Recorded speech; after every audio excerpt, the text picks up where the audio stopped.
We are back with another installment of the new BJ podcast. That's B for Brandon. And J for Jason.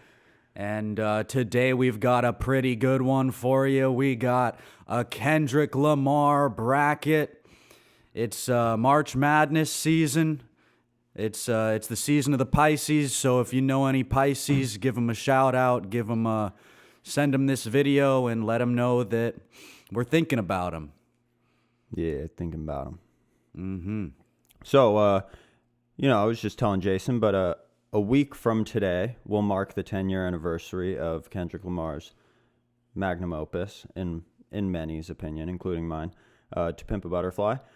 And, all the more reason. He just dominated the media airwaves with his Super Bowl performance, obviously coming hot off of the Drake beef and a GNX release and heading into a tour with SZA. So, talk of the town, Kendrick Lamar is. He's officially dethroned Drake as the number one rapper in the world. Yeah. He done traveled all over the world. And he came back just to give us some game. For you fucking people. Yeah, for you fucking guys. He went to war for us. But anyway, with him being the talk of the town, big buzz on the street, we figured there might be a lot of new Kendrick fans who perhaps haven't dove into his whole discography yet. So if you need a little help figuring out what songs to listen to, what to, wet your willy to, we'll tell you what the best ones are here today. So yeah, this bracket, it's expansive because he's building up his catalog at this point. I mean, his catalog was solidified really with just Section 80, Good Kid, Mad City, and To Pimp a Butterfly. Not many rappers have 3 albums that good. Section 80 is a mixtape, but it's kind of an album, so shut the fuck up. And with the release of Damn and Further, whatever came after that, and Mr. Morale, Untitled, and then now he's got GNX. So really quite the catalog. A lot to go through. We've got 64 of them. Some of these are going to be tough first round exits. It's just the name of the game when you're dealing with someone with this level of catalog. So, but we've got some good competition and pretty good representation from all different albums from Section 80 up until his most recent, GNX. And we did include some diss tracks. Yeah, we did. We tried not to include any of the songs that he is a feature on. I don't think there's any Kendrick features in here, which could be its own bracket in itself. He's got a lot of standout verses on other people's songs, but for the most part, we went with the album cuts, not the Black Panther soundtrack, and yeah, just the stuff that's titled Kendrick Lamar's work. So pretty good. We could actually do a whole video on feature verses, not just Kendrick, but he would have some good ones in there for sure. Yeah, like you throw in Nostalgia, you throw in Really Dough, you throw in Control. He's a crazy guy. He's never one to shy away from, someone else's spotlight. Take the mic for a little bit, show what he's about. So, yeah, maybe another time though. So I guess with that, we can go ahead and get started with the bracket. Yep. So similar, there's a little bit of seeding, but really there's only so much you can do. It's all subjective anyway. There's no real way to, rank these other than the way we're about to do, which is, decide objectively which songs are better. And we'll let you guys know that information so that you can pass it along to your friends and, hold your nose up above them. Mm-hmm. For the first matchup, we have, one of his undisputed heavyweight champions. Sing About Me, I'm Dying of Thirst off of Good Kid, Mad City. Coming up against Luther, which I think now is pretty much the hit off of GNX. Yeah, I think so. It's getting a lot of plays. It's got that, kind of sexy tone to it. A lot of the times when I listen to Luther, I think he's singing about me, and it makes me feel good. So, Luther, it's got that pop appeal, but ultimately, Sing About Me is one of the best examples of Kendrick Lamar storytelling there is. Heartfelt, really well thought out, great 1, 2, 3 verse structure, bringing it all together at the end. So, yeah. Yeah, I mean, Sing About Me is a fucking titan in this discussion, and definitely the emotional climax, and like you said, the storytelling, climax of Good Kid, Mad City, which is such a thematic album experience. Yeah, I think we'll have more opportunities to say more about that as it will move on here. Mm-hmm. But Luther is a good song. I mean, it's nice. It sounds good. The back and forth between SZA and Kendrick is nice. Very cute. So it would make it pretty far if this was a SZA bracket. Yes. Yeah. Rest in peace, Luther. Though, so it's all good. Yeah. For the next one, we have Complexion off of To Pimp a Butterfly up against Untitled 5 off Untitled Unmastered. This is a cool matchup. Untitled 5 has that nice, I think it's Thundercat bass line, kind of just spiraling the whole time, and you got the features from J-Rock and Absol. You got a grip in the handle. I'm doing off Henny. I'm trying to dismantle. Actually, probably one of my favorite contributions from Absol, like ever. He can be kind of hit or miss, but I like what he brings to that one. To me, Complexion is fucking amazing, though. I think Rhapsody's feature on it is one of my favorite features off any Kendrick song, like, period.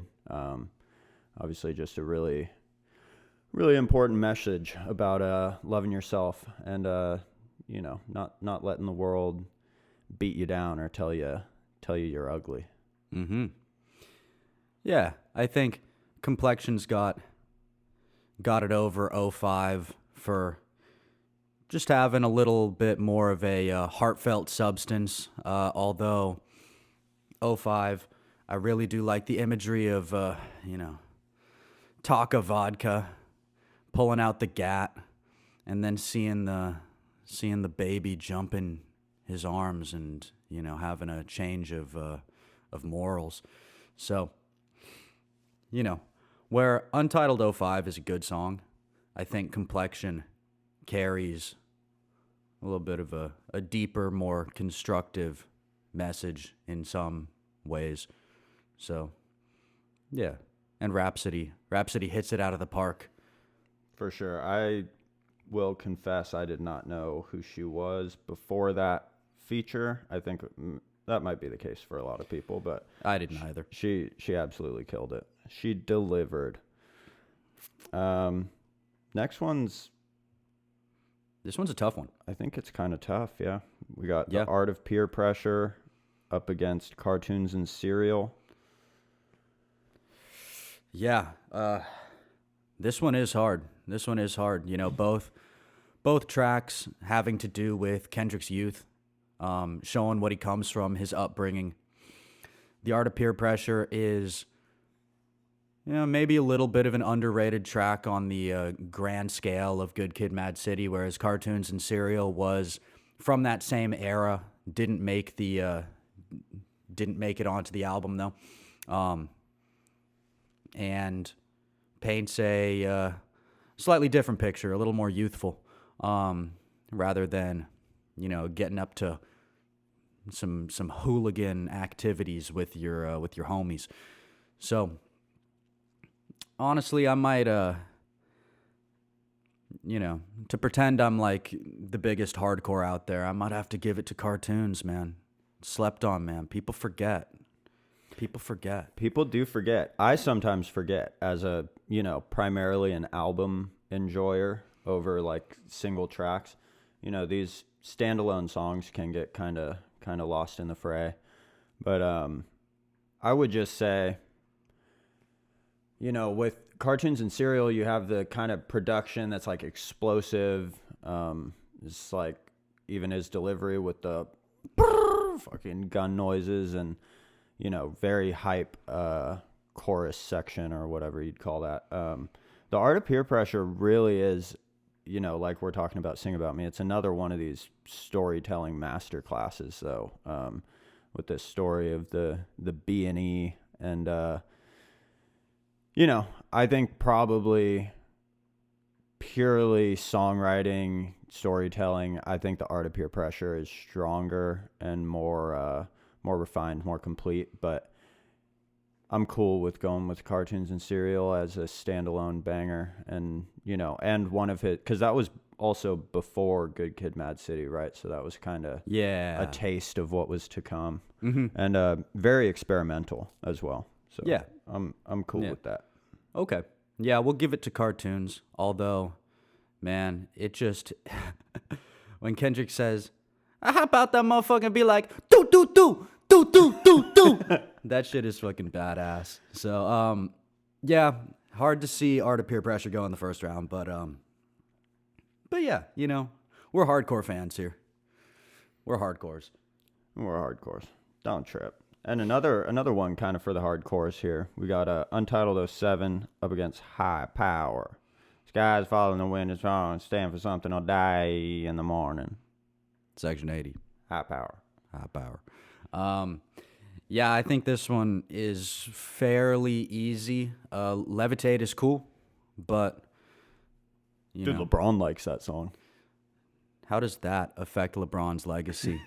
That we're gonna put one of his liked songs out in the first round. But no, High Power, realistically, one of the, if not the best track to come off of Section 80.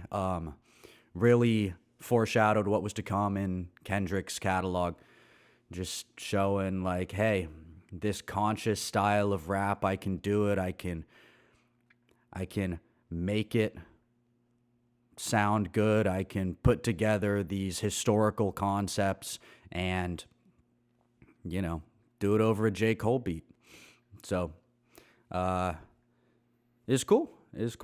High Power, I think, should take it.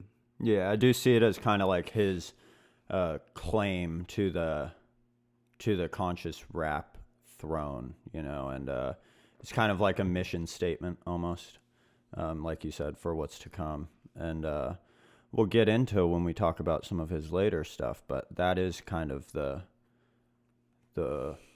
greater arc of Kendrick's career, is this this drive to be this prophet kind of figure. And then that climaxes with To Pimp a Butterfly. And then ever since then, he's just kind of been like, damn, I can't actually change the world. This is fucked. Yeah.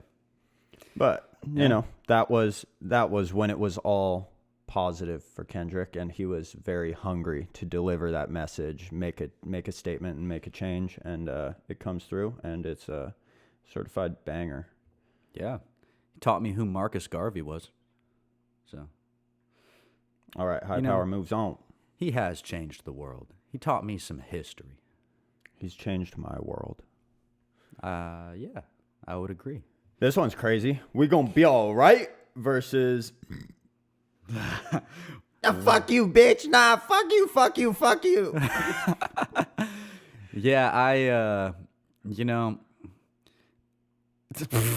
this one, We Cry Together is I think it's a little slept on. It's really harsh to listen to, but I don't know. I think we might have been at a bar together once, and we put it on the karaoke machine, or not the karaoke, the jukebox. Yeah, and just watched people's discomfort. Yeah, it was pretty badass. I recommend doing that, by the way. If Yeah. you're ever like at a bar or a public setting, like maybe a Buffalo Wild Wings where they have one of those, jukeboxes you can hook your phone up to or something, it's worth the $1 to see if they have We Cry Together and throw that on and just look at people's faces change. Yeah. Oh, it's badass. That being said, I'm tempted to go with We Cry Together here, to be honest. That's crazy, man. It's a very impactful moment, although I will just concede it is not as listenable of a song as All Right. No. No, I mean, Pharrell produced All Right. Right? Yeah. Yeah. And no, I think he said, "We gonna be all right." Yeah. That's it's a quality beat. It's quality lyricism from Mr. K. Dot. Some good delivery. And yeah, I don't know if I could put We Cry Together over it. Although I will say I've got a little beef with All Right because he says that he hates Popo, and Popo was my great grandmother, so Damn. it kind of hurts a little bit. We call it, yeah. She lived to 110, so how can you possibly hate her? She's a lovely woman. Rest in power. Rest in power. But what are we thinking? I'll say, okay, just final thoughts on We Cry Together. It's a very singular track. I don't think I've heard anyone do that thing that Kendrick was going for, where it's like there's an actual back and forth. I'm forgetting the feature's name, but very impassioned performance from the female feature as well. And really just a brutal, like, they're acting out this like domestic dispute and saying some pretty fucking horrible and vitriolic things to each other. I think that's a word. Yeah, it might be a more impressive performance, honestly, on We Cry Together. So I'd be fine with it. But I think the beat rips too. The beat on We Cry Together is good. I think All Right is a better song though. And listening to it, we've heard it 100,000 times. It was kind of the one that ended up being played out the most off of To Pimp a Butterfly, as uncommercial as that album was. That was the one that kind of pervaded. And but that bap bap bap bap, great sample on the beat. And then really, especially the last verse, Kendrick's rapping his ass off. Some of the flows, I'm like, it's completely breathless for like 8 bars. I mean, it's good stuff. And when I wake up, I recognize you looking at me for the pay cut. So All Right moves on. Sorry, We Cry Together. I'll go, get in a domestic dispute later and record it and put it online. I'll listen. All right. Just kidding. Lil dick ass. Just trying to go big. This is kind of crazy. Hold Up versus Mirror. This is a strange one. On one hand, we got a fun song. On the other hand, we got a pretty introspective song. Kind of Mirror closes. Yeah. The album. Mr. Morale and the Big Steppers, and I think it's on my T-shirt that I got from the show. So that's pretty cool. I choose Me, I'm Sorry, but yeah, I'll probably go Mirror on this one. In part because when Kendrick says he eats his asparagus, I'm thinking like if you're on a plane and you're eating asparagus, dude, that bathroom must smell so bad. Like asparagus is not a plain food to me. So yeah, that's true. like. I really like the little horn sample. Hold Up is one of the songs that, to me, like, that was one of my first real tastes of Kendrick, and I loved that, the little soul sample, and just he's rapping. It's very fun. Yeah, Yeah, one of the songs that I associate more with my early adolescence and just riding around on my bike listening to Kendrick Lamar in the early days. So it's more of a nostalgia thing for me, but Mirror is, I mean, lyrically, there's more depth there for sure. It does wrap up a lot of the themes on Mr. Morale, and I'm cool with it. Moving on. Rest in peace, hold up. I do like the Osama bin Laden shout out though. That shit is hard as fuck. The plane emergency landed. It was an honor. Hold up. Yeah. All right. We got Institutionalized and N95 up next, which is kind of hard. I don't like it, but Institutionalized is better, right? I think so. I think it's a tough one. I like N95 a lot. That was the lead single for Mr. Morale, if you could call it that. So that was the first taste of the direction he was heading. And I don't know, you got the whole theme of the mask, I guess, and it's weird because that song came out and you kind of thought he was talking about the pandemic, and then once you hear it in context of the album is talking about a very different type of mask. Maybe he wasn't so afraid of COVID in the first place, but there are a lot of reflections on that, time period and how kind of weird it was, all that stuff. Institutionalized is fucking killer though.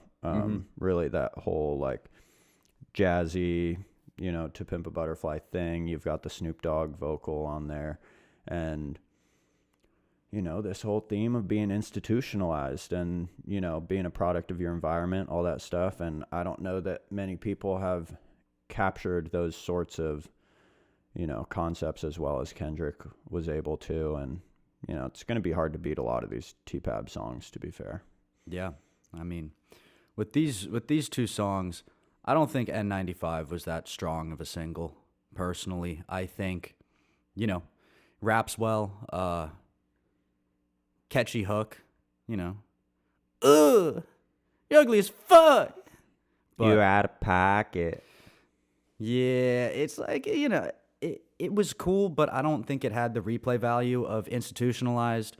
And, in a way, Institutionalized is about being trapped inside the ghetto, and N95 is about being trapped inside your home. So Institutionalized takes it, I think. Not as hard as I thought on first glance, to be fair. Yeah. Institutionalized is good. That's a song I never skip when I listen to T-Pab. We're far from good, not good from far. 90 miles per hour down on the boulevard. With the top down screaming, we don't give a fuck. Versus,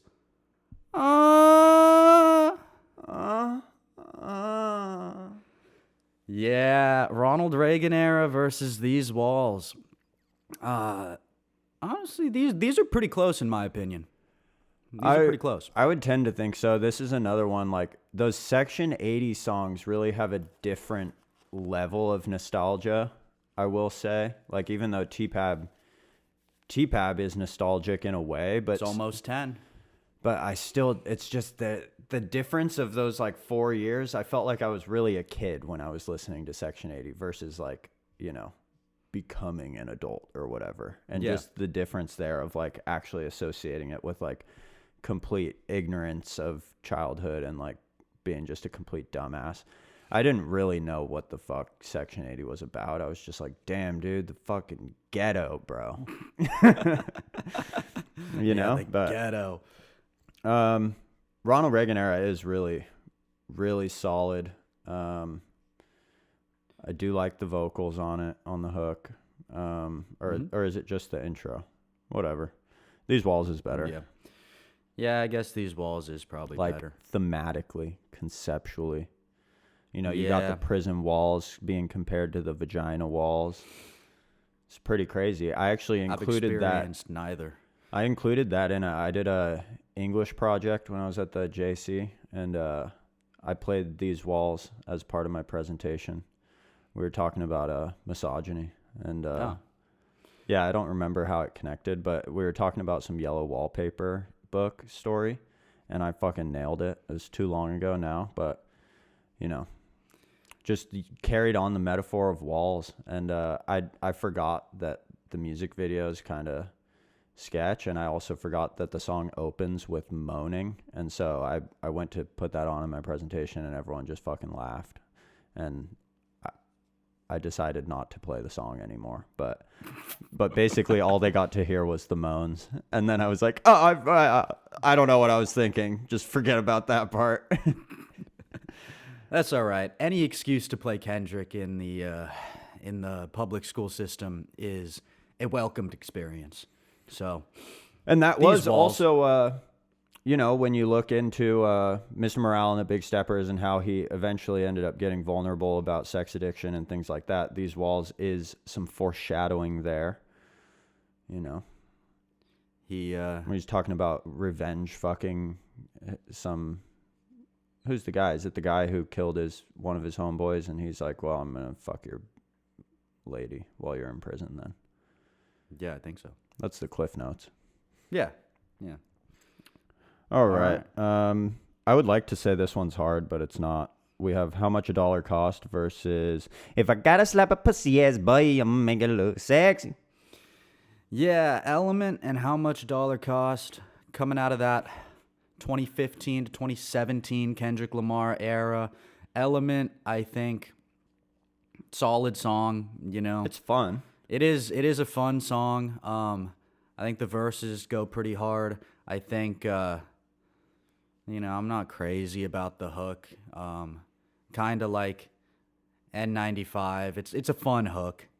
It's fun, but it's not like doesn't stick with me. Doesn't tickle me intellectually as much as it does just kind of emotionally, like it just kind of feels good, I guess. But How Much a Dollar Cost, one of the highlights, in my opinion, of TPAB. I think about what it would be like to be an indigenous African who only spoke Zulu, like so many times a day. It's actually kind of probably unhealthy. But have you ever opened up Exodus 14? I think I actually have. Don't get me started on Deuteronomy. Corinthians, man. This isn't going to be a Bible podcast. We don't know enough about that to make it valuable, but How Much a Dollar Cost should take it. Yeah, it's better. It's again, we're going like the conceptual nature of To Pimp a Butterfly across the entire album, but also within each song is like its own little mini concept. Yeah. Not even mini. It's a full ass concept. Yeah. But having, this whole situation play out, I don't have to explain the song, but seeing or imagining, like, just on a base level, how would you treat people if you saw God in every human you dealt with? Because, a real religious brother would say, we are all children of God, but we don't treat each other like God's children. Mm-hmm. Treat each other like bums and crackheads looking for a rock, man. I knew he was smoking. He begged and pleaded. Element slaps. I will say it's kind of an interesting example of, like, as a Kendrick fan, I like the Kendrick fun songs, and I like that he's trying to just have fun. But it's really not his strength. No. Like, his strength really is the serious, deep, conscious shit, in my opinion. Like, he can make a good crack at the fun tracks, but, like, if you really want to have fun, you might have to listen to Lil Uzi Vert. Yeah. I can get down with that. I mean, he's a master of the storytelling, and How Much Dollar Cost is truly a master class in Kendrick's realm. So, yeah, if you want fun, go somewhere else. Yeah, listen to Blueface, baby. Yeah, TV Off versus ADHD. This one's kind of tough. I mean, ADHD was in GTA 5, so that was pretty badass. I do associate it with that now. Yeah. It does bring me back into driving around in the bravado. The fucking bravado. The Bravado Buffalo, dude. Yeah, and the what was the other one? The Vapid something or other. Good cars, man. Fucking selling your souped up bravado to Los Santos Customs for a quick 100 racks. And then exiting out of the game to do it again.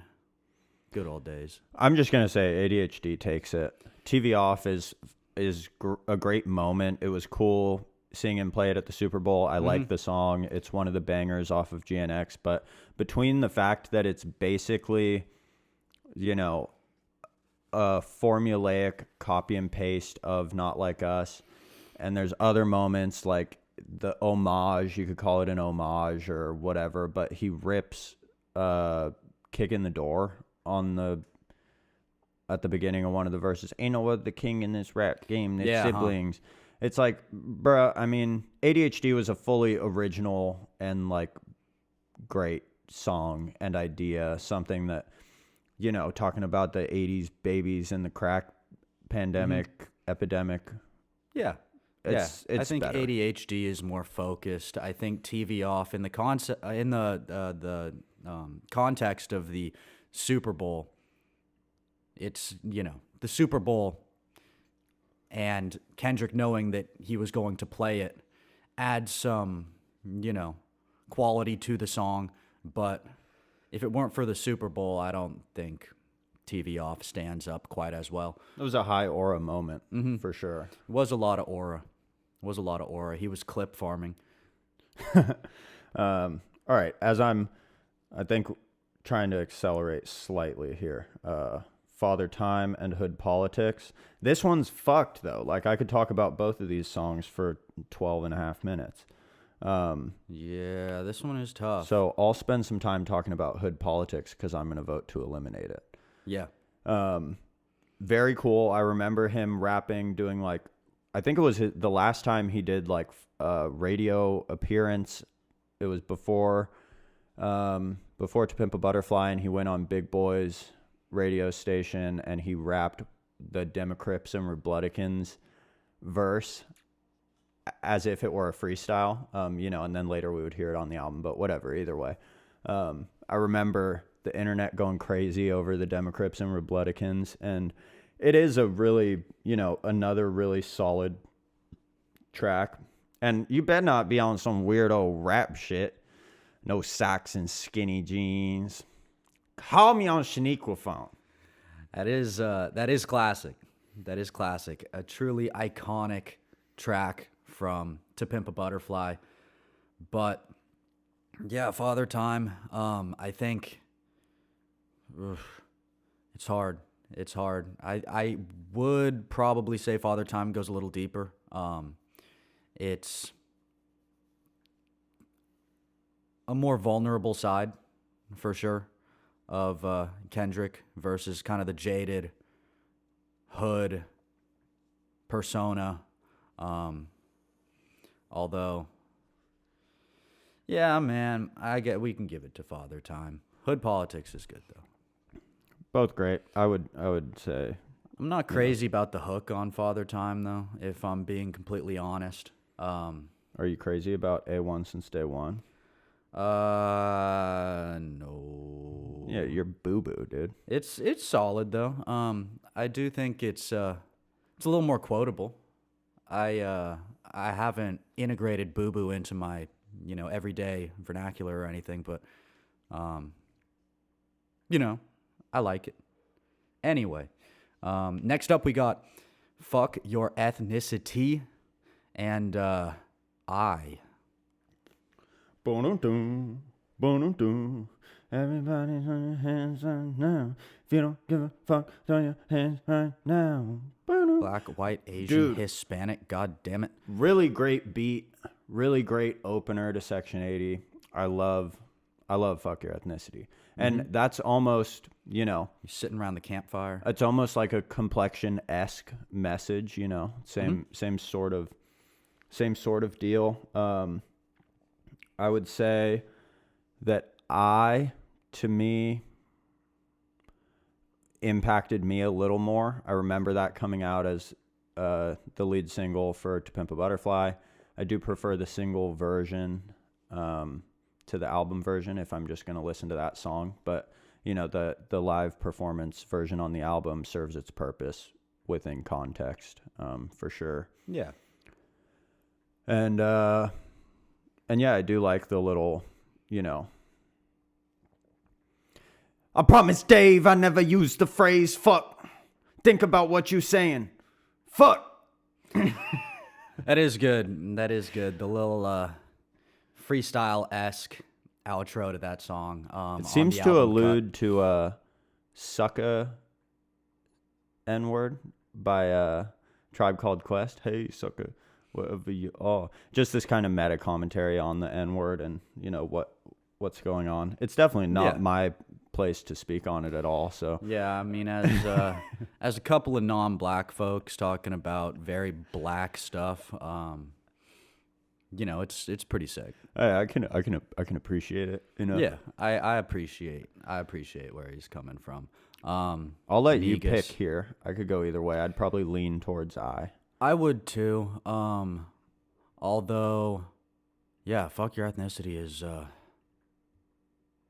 it is a quality early Kendrick track, and kicks off the whoever the fuck it is, the deep voiced motherfucker who's kind of like like bringing everyone together around the campfire. All right, listen up. Yeah, so good track. Hard to see it go in the first round, but yeah. I takes it. Lovely pianos. And next up, we'll have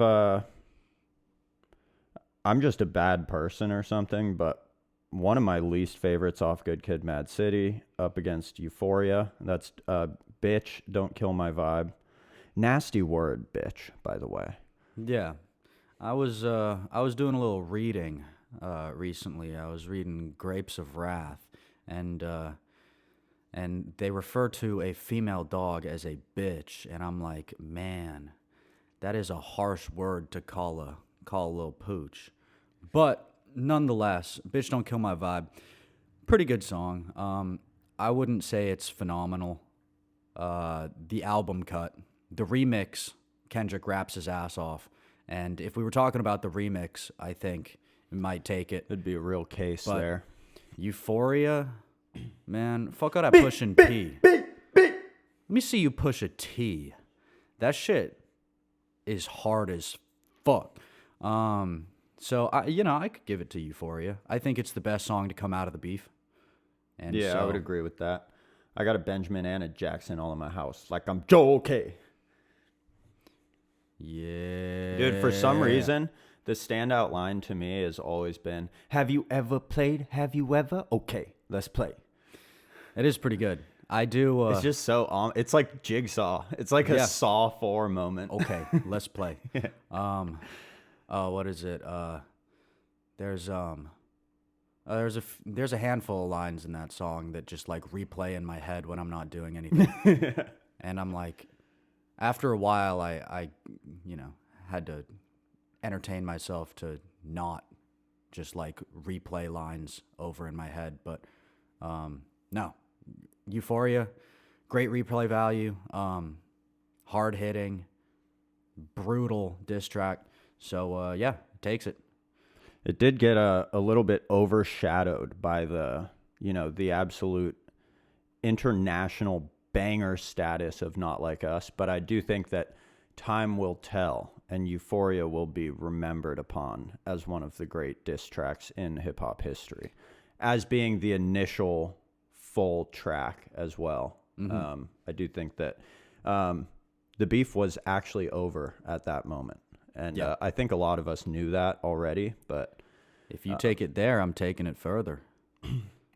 Anyways, great Something you great don't by wanna Euphoria. This next matchup, will be for me one of the easiest we see in this bracket. I think we have Humble up against You, which is it's hard to say if you'd call it an emotional peak or an emotional valley. I guess it depends how you're gauging that, but as far as the emotion level is high. The nature of the emotion is quite negative. It is undoubtedly quite climactic. Yeah.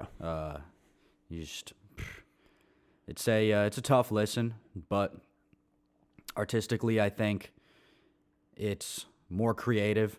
It's more interesting. Humble was kind of just a huge single. Got played at prom. Yeah, got played at high our school prom. It's a good song. It's a good song. When people think about Kendrick Lamar, a lot of folks will go directly to Humble. They'll think of Humble first, which is cool. Huge it's not red a bad flag. song, but yeah, it is a red flag. If Humble is the what you base Kendrick's catalog off of, that kind of sucks for you. But yeah, I think You takes it as well. Yeah, I will say I got, historically hyphy when Humble came on at our prom. I think I was at that point jacketless and shirtless with just my vest on my body, and I was definitely going crazy about the Grey Poupon, that Avion, that TED Talk. But You, for real, is one of, like, again, we talk about these singular moments.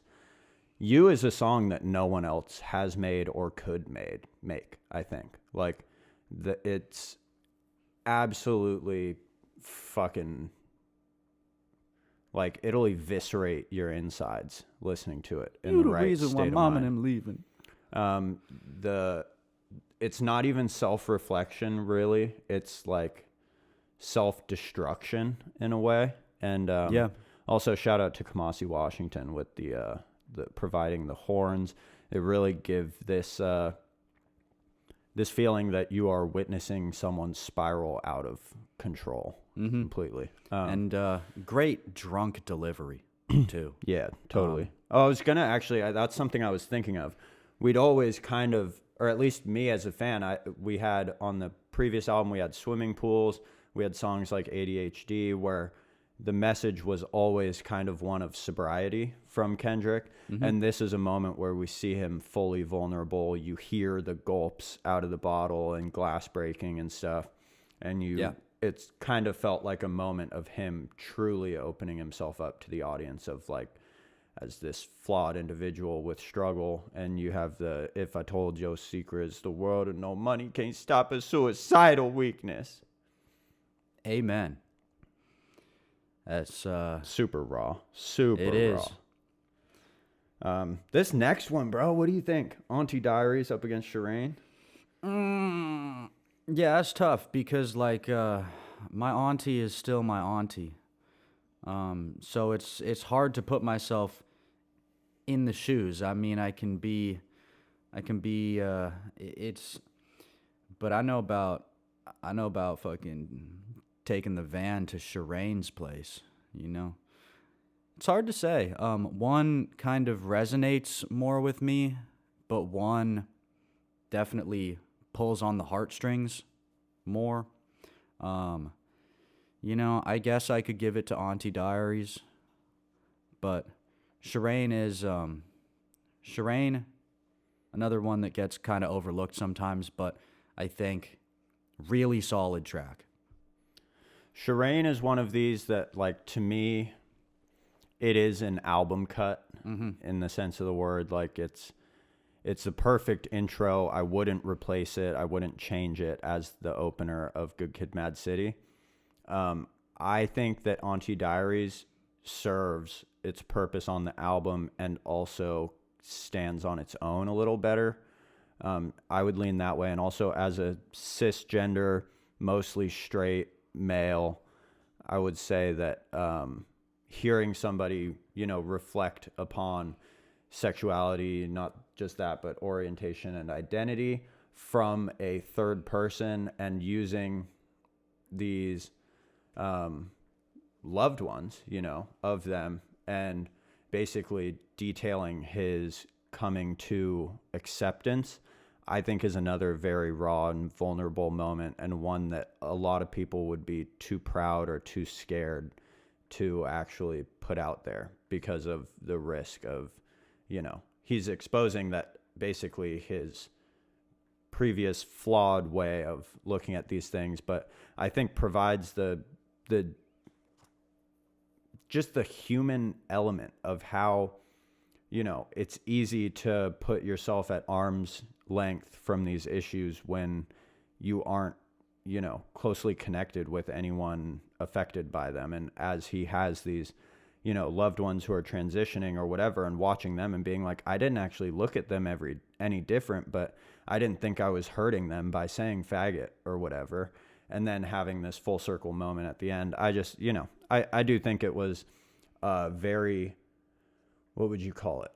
Not even adventurous, but a very courageous thing. And not to give him too much credit for being, a straight male who's not transphobic, it's like he's basically just like, yo, I'm not transphobic and homophobic anymore, by the way. And it's like, yeah, 5 gold stars. It's like, shows a lot of growth. It does. So I like it. I think, again, it's very singular. It's a topic that hasn't really been touched before, and I think that he did it well. Yeah, incredibly unique, more so than Shireen, and just well done. He's an ally. A+, Kenny. Here we go. The Heart Part 6, my favorite GNX track, I think, up against King Kunta. Betray you when I was fucking. Now I run the game with the whole world talking King Kunta. Everybody want to cut the legs off. Kunta, black man taking no losses. Oh, yeah. Man. This one's Kendrick's tough. a bad man for that one. This one's tough. I don't think it's tough at all. I think King Kunta walks. I know. It's just... It's just this that is the my Heart one Part chance 6 is pretty good. This is my one chance to put through a song from GNX. No, there's one. There's one other song that I think is the real standout from GNX. I don't give a fuck about GNX anyways, but I will give some love to the Heart Part 6 while we're here, because everybody understands what King Kunta is, I think. But I was going to kill a couple rappers, but they did it to themselves. Everybody's suicidal. They didn't even need my help. Shit is elementary. I'd probably go to jail if I shoot at your identity and bounce to the left like a flag in the city. Everybody screaming Compton. I should probably run from air when I'm done, to be honest. Put that on my mama and my baby woo too. 20 million walking out the court, bitter woo woo. But that shit is so hard. Yeah, the Heart Part 6, it's very heartfelt. It actually makes me happy and warms my heart. As a, long time Kendrick listener who, we kind of watched this idea and like the unity of Black Hippie kind of fade, where they were a strong unit, always heavily featured. And then it became very clear that Kendrick was kind of going his own direction. But hearing him now reminisce so positively on the impact that J-Rock and Absol and School, Dave Free, all those guys, Top Dog, that all of them had in, making him who he is today, and him just expressing the utmost gratitude for those relationships early on. And it's just very heartwarming. It makes me happy to listen to. Yeah, it is a very heartwarming track. Very, reminiscent. Brings back a lot of nostalgia. I mean, just hearing the shout outs to everyone brings back a lot of memories of the great tracks that they all put together when they were close collaborators, and the journey that they've gone on from not being underground by any means, but like being lesser known artists to, Kendrick being the most popular rapper at the current time, and Schoolboy Q, J-Rock, Absol all reaching levels of success to where they're all well-known guys now. So it's very beautiful. It's the portrait of the artist as a young man. I do like how it gives that same classic Kendrick kind of feel too. Like it's almost it almost feels like a little bit of a time portal, you know. Yeah, and it's a nice West Coast hip hop beat. Very warm hook. It's good. It's a good track. Goodbye. King Kunta. King Kunta will take it, and we can talk more about King Kunta as it will move on. Yeah. Up to the top right quadrant. Mm-hmm. This is our 3 seed. This is another really easy one that I don't know how much time needs. Mad City versus Feel. Feel is good. One of the, I would say, upper middle tier song off of Damn. Yeah, it's pretty middle of the road, I think. Yeah, he feels a lot, man. You listen to that song and you're like, he feels many things. That's a lot of that's a lot of feelings. But Mad City, man, that's truly one of the most ambitious, hard-hitting tracks from the Kendrick catalog. So I do think that the many elements, the length of the song, for it to be like a 6-minute song that is like a certified, well-recognized banger, is a testament to its quality and its, range. I think it's also the first big moment where you have Kendrick doing his changing of deliveries, like verse to verse. And fresh out of school because I was a high school grad. Yeah, like you would hear that, especially at that time, you'd hear a delivery like that and be like, no one's going to like this. But he made it palatable by just being an absolute beast. I will say Feel, Spits. Feel kind of encapsulates this through line on Damn of like kind of a defeatedness and a hopelessness. I think if we're to tie it back to this arc of throughout his career, I think he wanted to change the world with T-Pab, and then afterwards he's like, damn, I'm just like, that didn't work. And now I'm also just isolated. Nobody's fucking praying for me. My grandma's dead. Like, shit's fucked. Yeah. But Mad City fucking wipes the floor with Feel, if we're being honest. That's not close. So let's just do that and then get out of here. We can talk more about Damn. Let's go for this. We can talk more about Damn now with Duckworth versus Pride. I would say these are two of the better tracks. Yes, definitely. This is actually a I'd have these both top 5. This is a tough one.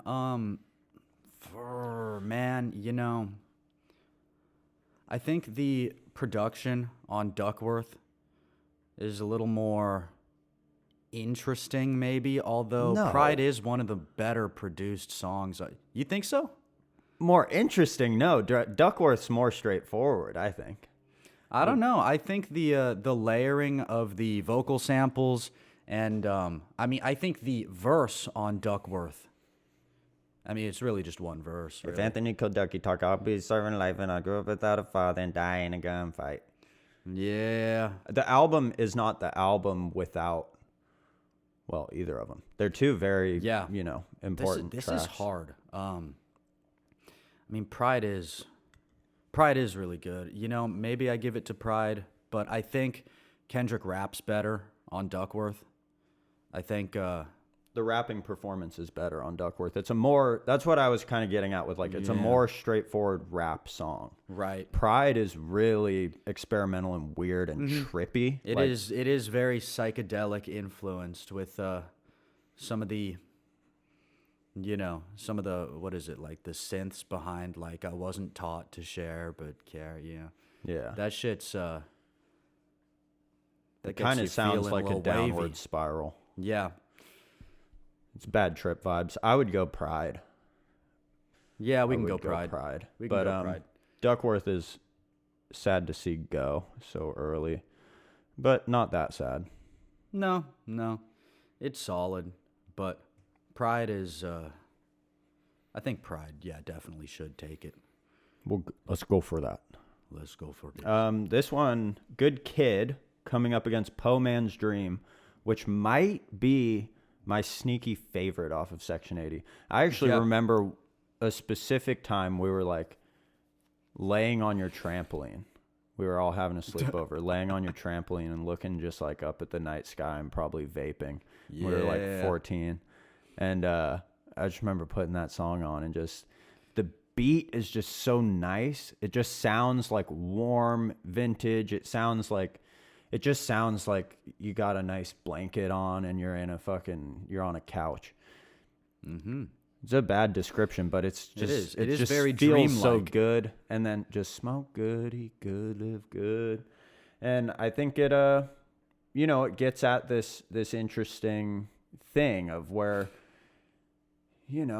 at the end of the day, you're just trying to feel good. You're in this kind of like, you got Section 80. He's talking about a lot of problems in the hood, specifically in his neighborhood, and low income housing at large, and these, poverty stricken communities. And it's like, man, just smoke good, eat good, live good. But there's one line off that I always remember is, I thought it was cool to look the judge in the face when he sentenced me. And I just think that captures so well this like mentality of like, ultimately, as you kind of grow older or just grow out of a certain lifestyle, like realizing how petty, egotistical, possibly, and like narcissistic and just like deluded as far as like what your perspective on like what it means to be a man or what it means to be strong or cool or badass. It's like, okay, you look the judge in the face when he sentenced you, like, you're so hard, but like, what the fuck did you do and why are you going to jail? Like, it's actually kind of dumb. Yeah. Yeah, it shows like the cyclical nature of things very well in Poe Man's Dreams, how you can kind of just get trapped in this cycle of, you feel a certain way, you act a certain way, and all you really have is these fleeting dreams of what could be the present. And I think it's a great song, very underrated, off of Section 80. And I think it's better than Good Kid. It's probably, It's hard to say because Good Kid's so solid all the way through, but Good Kid is not a song I really think of as, No, it is half of the album title, though. Yeah, so there's that. But I mean, really, it's I like it when he says your dog has to say woof. yeah, there is. I mean, it's good storytelling, but it's very much an album cut. It's cool. Solid That's track, Pharrell as well, right? Pharrell produced. Why did I just do that? Yeah, you did the wrong one. Shut up. Don't talk Is that Pharrell produced? This is my hallucination, baby. Ill education, baby.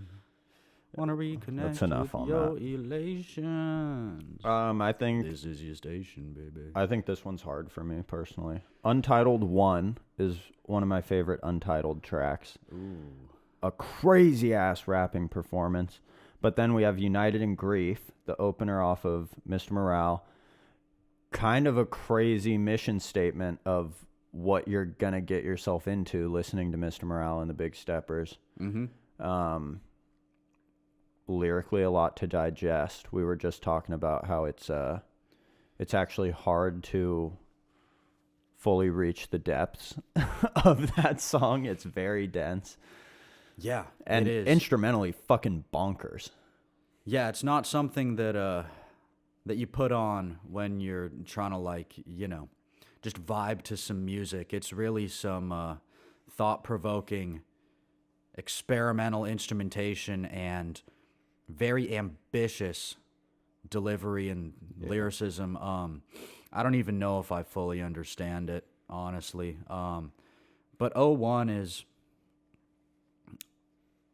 Yeah, 01 is not as good.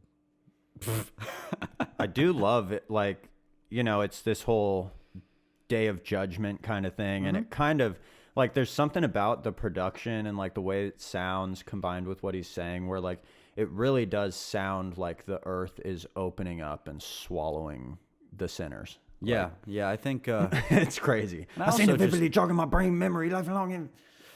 It is just, I think the flow is more palatable on 01. It's a little less complicated than the really, I mean, it is an aggressive delivery, but the rapid fire nature of United in Grief. I mean, he's just got so much to say in, 5 minutes?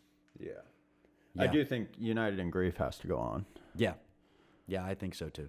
Got to show some love to the Big Steppers. That is a highlight of the album, I would say. Starts it off on a good foot. Here we go. I got DNA up against You Ain't Got a Lie to Kick It. Yeah, man. DNA walks here. DNA Easy. walks. Although Kendrick did mess up a little bit during the Super Bowl performance. I don't know if a lot of people caught that, but he was like,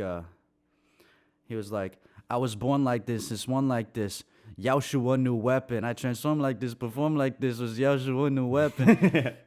He does shit like that all the time. He doesn't know his fucking lyrics. Yeah, I mean DNA is an exceptional example of just how good of a rapper Kendrick is. You Ain't Gotta Lie is like, it's funky, it's groovy, and it's a good message. But DNA is just like, dude, Kendrick came to play. Just a funny thing about Kendrick fucking up his own lyrics. Every time I've seen him live when he does is Mad City, I think. Every time he says, go call a doctor and have a doctor on speed dial, I guess. Mad City. Go call a doctor and have a doctor on speed dial. That's fire.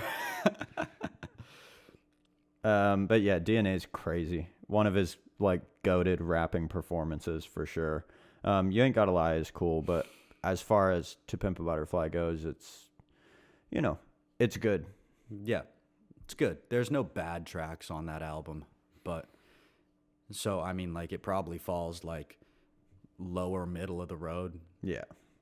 Yeah, for sure. So, this one sucks for me. This matchup sucks, but I know what has to happen. It's Keisha's Song versus Fear. Keisha's Song was, as we talk about the different stages of life and obviously being younger when we were introduced to Section 80, Keisha's Song like rocked my world as a youth, It was like, I don't think I'd heard anything that blunt and direct. The storytelling, it's the story that's referenced again on Sing About Me, so it is kind of a prequel to Sing About Me, which is, regarded as one of his great stories. I think Keisha's Song is great. Yeah, super gnarly, honestly, to think about. Kind of sucks. I don't like 17-year-olds getting fucking sold and raped and killed, but it does happen. It's the brutal reality. it's a tough way to go. Fear to me is the album defining song off Damn, though. Yeah, I would agree. I think Fear is, it's very much, in my opinion, like the climax of Damn. You get to see, it's all this stuff going on, like with Triple X and Element, and it seems so external, but then Fear, and Pride as well, I suppose, but Fear is like very much just a real account of the internal struggles that he's having. And then you got, other tracks like God and shit, whatever, but Don't talk about that, dude. and but Fear, I mean, the storytelling is great. Going from 7 to 17 to 27, I think the progression of it all, it puts everything in perspective very well. Hard delivery, hard beat. What happens on Earth stays on Earth. I don't know what I'm talking about, but Fear is great. It's slept on how hard the fucking hook goes. If I could smoke fear away, I'd roll that motherfucker up. That is one of the... and then I take 2 puffs. Yeah, that is a great Kendrick hook. Probably. Yeah, no, I actually forgot how good that hook is. I haven't listened to Fear in a little while, but... Life's a bitch, pull them panties to the side now. Classic. Fear's got to go through. Yeah, I love Fear. All right. Next up, we got Triple X up against Reincarnated. Here's your chance, Jason. Send one through from GNX. Yeah, well, Triple X. All right. Triple X is a good song. But I think Dude, you're a big Bono fan. yeah, I like U2. I do like U2. I do think in my later years, like Bono is, and this isn't going to come as any like groundbreaking news to anybody, hopefully. He likes to play woke, and I think Triple X, it's a very woke song, of course. It slaps. It's a great lyrical exhibition. The production, I think, is it's good with the sirens and everything going on in it. But Reincarnated, I think, is like subject matter wise a little more ambitious. I think the delivery is better on Reincarnated. I think the storytelling of past lives, going through as a black artist, and really finally trying to get it right and live a life that wasn't, say, in vain, like not doing heroin and not letting greed run his life. I think it's a very cool and reasonably new idea that Kendrick's putting forward. And yeah, after all the BLM stuff that succeeded, damn, Triple X just like sounds different to me now. Everything that happened in the world, it's like Triple X was on the rising crest of all this shit, and then as it dies down, it's like Triple X is a little more of a period piece to me in some ways. I saw it like, it felt to me like he was kind of trying to do like structurally and whatever. It felt like he was going for a Mad City moment. Triple X with the beat switch, the multiple flows. And yeah. I really like that part where he's, matter of fact, what is it? I'm about to speak at this convention, call you back. Hey kids, let's talk about gun control. And then it's just like, damn. That shit is super funny. And I it's not supposed to be funny, but like the way it just like flows together is pretty funny. It's good. Reincarnated, like you're saying, though, it is gonna take it here. And I think Reincarnated, to build on what you're saying with using the past lives and trying not to be another black artist that's fallen victim to circumstance, basically. I think it kind of revisits a lot of these themes on Mr. Morale, revisits the savior complex, and kind of puts it at even more of a distance, where you can see it's almost about him like adjusting to life after, and like accepting that he isn't going to change the world, but he can still make a difference and make an impact. And I do think it's, like you said, conceptually, it's some relatively new ground. And I actually do think that a lot of these Kendrick songs that seem pretty far out are because I don't think a lot of people really understand, in my view, how wacky an individual Kendrick probably is on a personal level. Yeah. I think that if you asked him philosophical questions about life, he would have some off-kilter answers, and I think he fully believes in this past life regression shit. I don't know if he really thinks he was Al Green or anything like that, but I do think that it's a cool little glimpse into the psyche of the man, the myth, Kendrick Lamar. Yeah, it is. And I don't know. The idea of reincarnation, coming back to get it right, I think is just, it's cool. I think about that often. So it hits hard. It goes. And I'm a sucker for the Kendrick Lamar 3-verse kind of structure that I think he does so well on, like Sing About Me and some of the other tracks we'll talk about. Yeah. But all right. Squabble Up gets shit on by Wesley's Theory. Sorry, it's a banger off GNX. I like it a lot. Yeah. Great West Coast hip hop track. Wesley's Theory is a whole different beast, though. Yeah, Wesley's Theory, I mean, kicks off the album phenomenally well. Wesley's Theory is It's the best album opener he's made, for sure. yeah, it's a banger.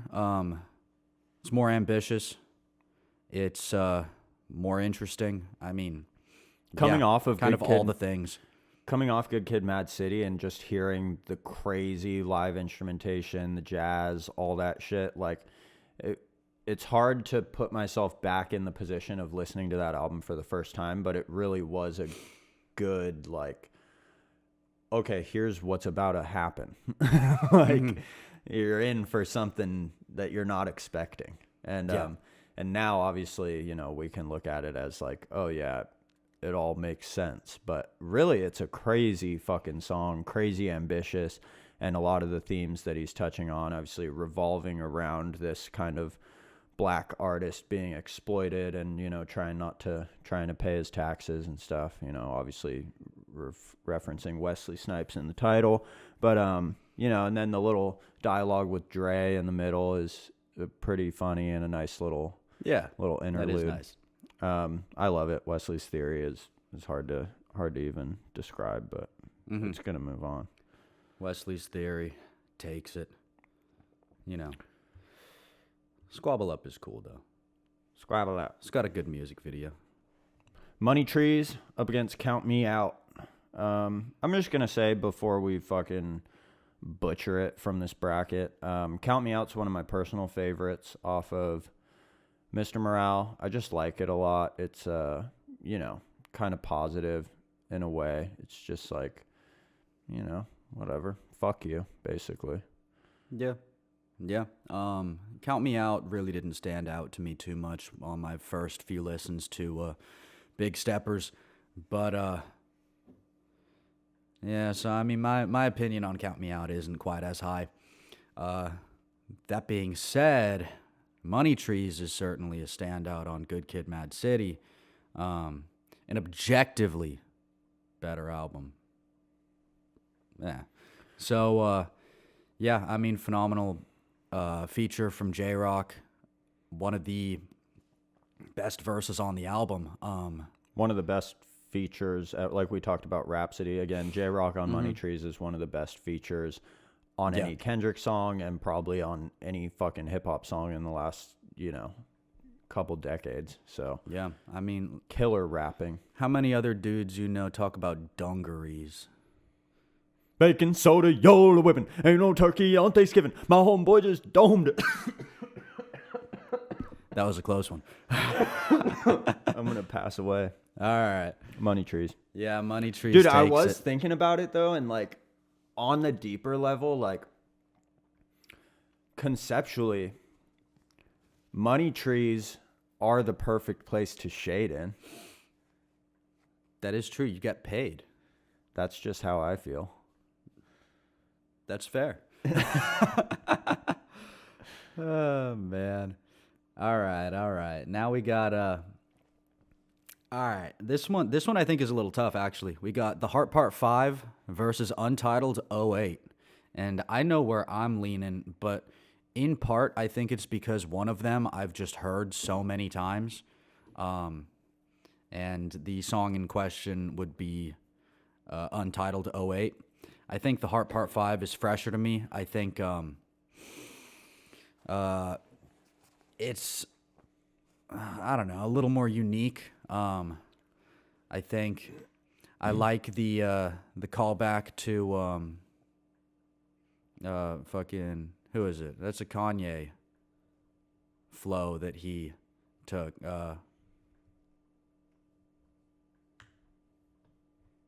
Edit that out. Am I wrong? Which one? No. It's Jay-Z. What you show you what looks like in a bulletproof Rover. Oh yeah. I'm on my sofa. Was a doodle papa head. Yeah. Yeah. No, that's Projects toe up, gang signs is thrown up. That's Kanye. But yeah, the Heart Part 5. I think that's it's a good track. Came at a important time with the Big Steppers album coming out, and you know, a very touchy time when it comes to just culturally and socially how the BLM movement was coming to a close a little bit. And yeah, bring some attention to Nipsey Hussle, which I think got brushed under the table for some people who weren't particularly familiar with his work and his Bay Area presence. LA. Edit that out. California presence. So yeah, I would probably give it to the Heart Part 5. Yeah, I like Untitled 8 a lot. Walking around with them blue faces. It reminds me a little bit of All Falls Down. That's funny you were talking about Kanye flow, because just like, you know, concept-wise, I do like it. It's a good little, whatever you'd call it, a little soul type moment, neo-soul moment to wrap up Untitled. I understand why it didn't make the cut for To Pimp a Butterfly, because it doesn't really make any sense sonically, but very fun song to me. And you know, just how we're all kind of just trying to make a buck, but ultimately the Heart Part 5 is more impactful in the grand scheme of his catalog. It was the first we'd really heard from Kendrick in quite a while, for 4 years or 5 years, 4 years, I think, at that point. And yeah, I guess it had been 4 years. yeah, the music video was well received, I think, and having, you know, all these different kind of figures. You had OJ, Will Smith, Nipsey Hussle, I'm forgetting some, but, you know, switching and then associating certain lines with certain figures. And really you have him making this statement on culture, you know, black culture, and saying a lot of things. And, you know, the only one I remember specifically is it flashed to Will Smith when he says, "In a land where hurt people, fuck calling it culture." Yeah. I won't. Yeah, the Heart Part 5 can win. And I think, you know, the way it ends too is it's very creative, very unique. You know, he was pulling on the heartstrings a little bit. To my father, to my sis, I'm in heaven. Rest in peace, Nip. Yeah, it is a good homage to Mr. Nip. I think these songs are pretty similar. Yeah, I agree. I do think these two are pretty similar. We got Backstreet Boys, freestyle, and Rigor Mortis. Everybody, yeah, my dick's long as the Eiffel Tower. Yeah. This one's hard. They're both kind of just like fun, rapidy rap, kind of braggadocious type of Kendrick moments. And I'll say I think Rigor Mortis just goes a little crazier to me. Yeah, but I could go either way. I think it's a better display of Kendrick's ability as a rapper. I mean, fuck, you know, sometimes I wish I could fuck the world for 72 hours, but honestly, Rigor Mortis, like... Got me breathing with dragons. I was like, in your bed, you guys.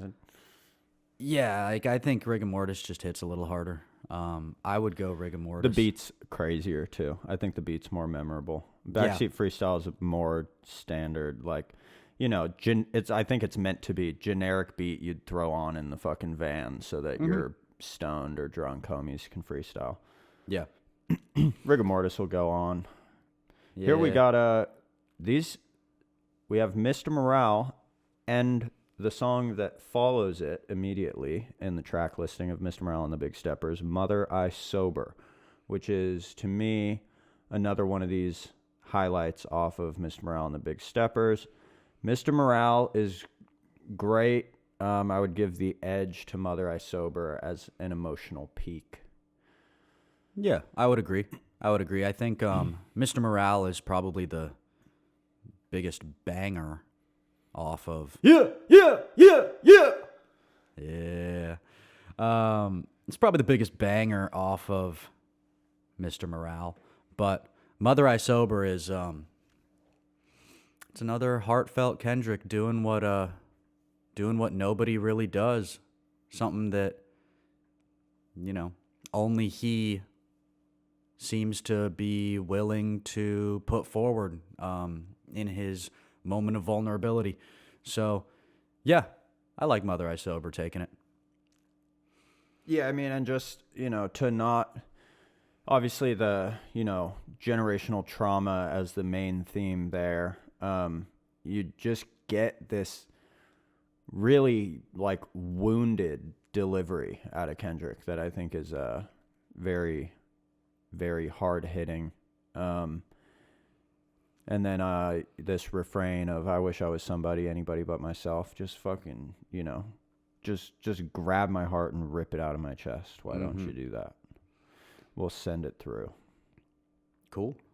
Next up, we got 2 T-Pab submissions. We have Mortal Man and Mama.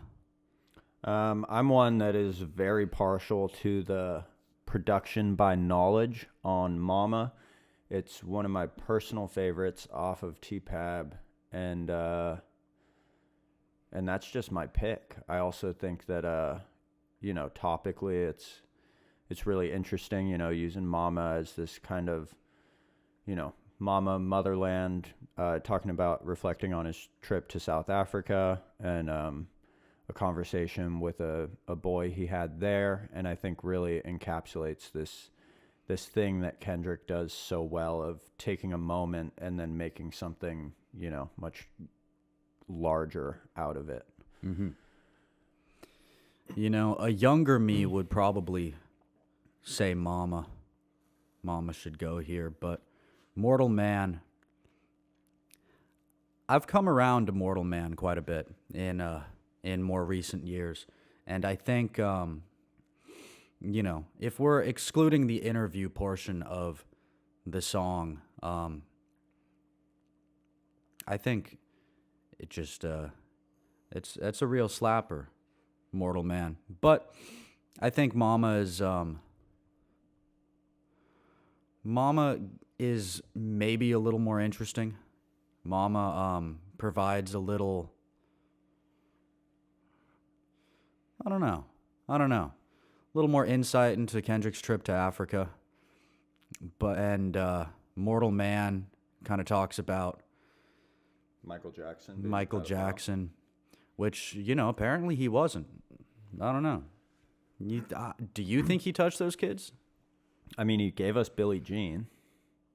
So I guess that's a no. Yeah. I don't know. It doesn't It's do hard it to for say. me personally in the same way, but I'm maybe a hater. I definitely think Michael Jackson was fucking weird. So like, I think that being already a given and well understood that he was like some stuck in his childhood motherfucker. He was definitely weird. I don't know if he was a pedophile for certain, but Macaulay Culkin's weird now, and they were best friends. So. Yeah. There was a good South Park episode about Michael Jackson being a pedophile. I think they kind of took the stance of him not being a pedophile, just being like a Infant. Yeah, an infant-minded, talented black dude. Which could have been it. He could have just really enjoyed the company of fucking 5-year-olds and wanted to have slumber parties. Yeah, me too. It's not true at all. I'm taking Mama. You can fight me or not. Yeah, I'm cool with Mama. All right, good. I'm cool with Mama. I think that's an upset. Although Mortal Man does just kind of, it scratches something in me. But anyway, we're looking at this is our third to last matchup of the first round. Not Like Us versus Swimming Pools. The extended version?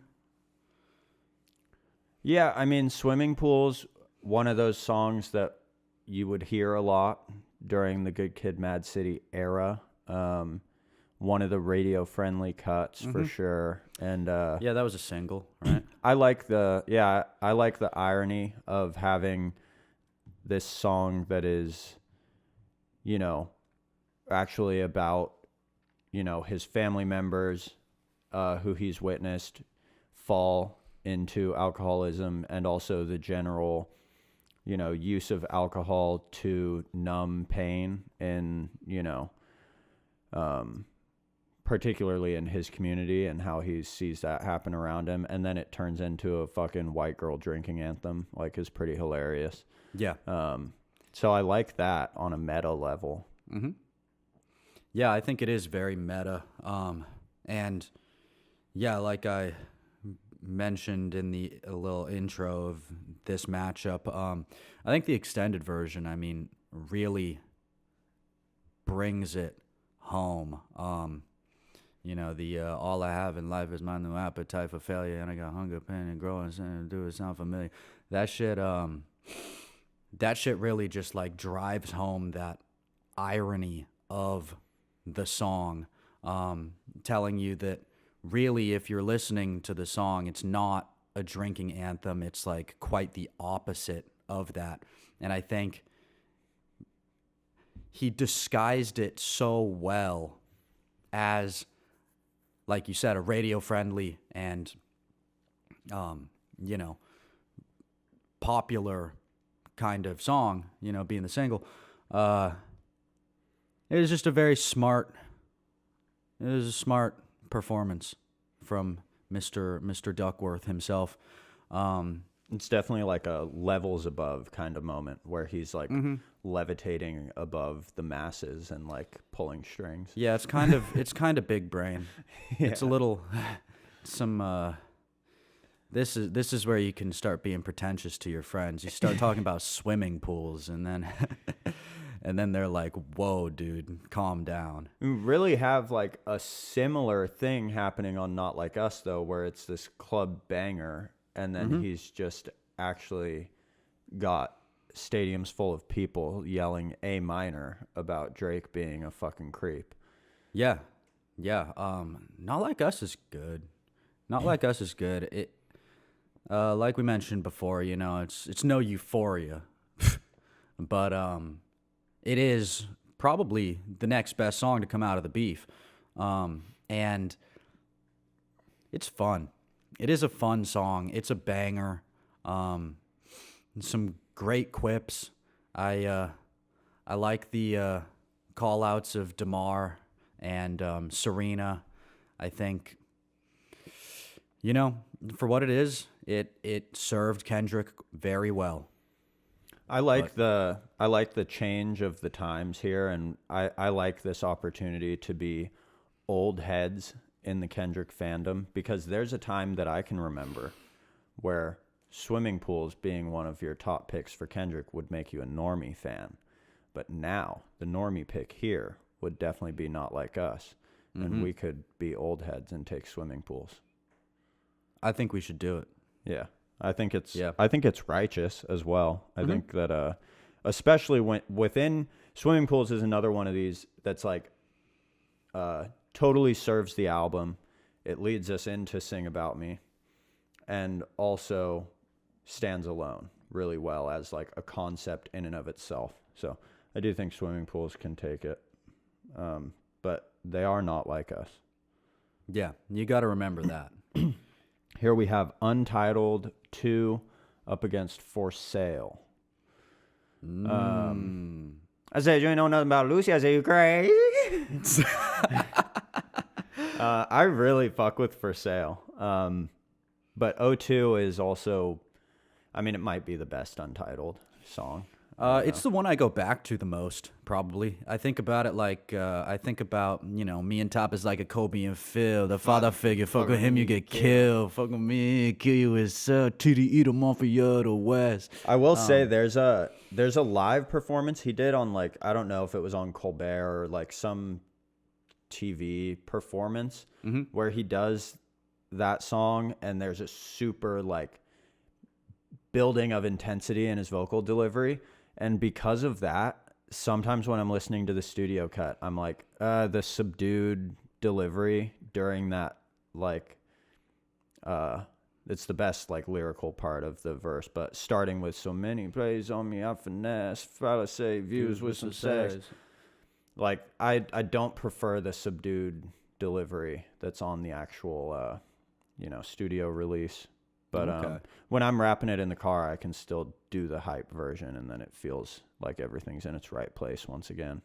Radiohead. I don't really know for this one. It's like it could go either way. I like For Sale a lot though. It's such a vibe, and it's in that stretch that is, I would say it kicks off like my favorite stretch of like listenable songs. Like, if I have 20 minutes in the car, I'm probably starting with For Sale and listening through Complexion.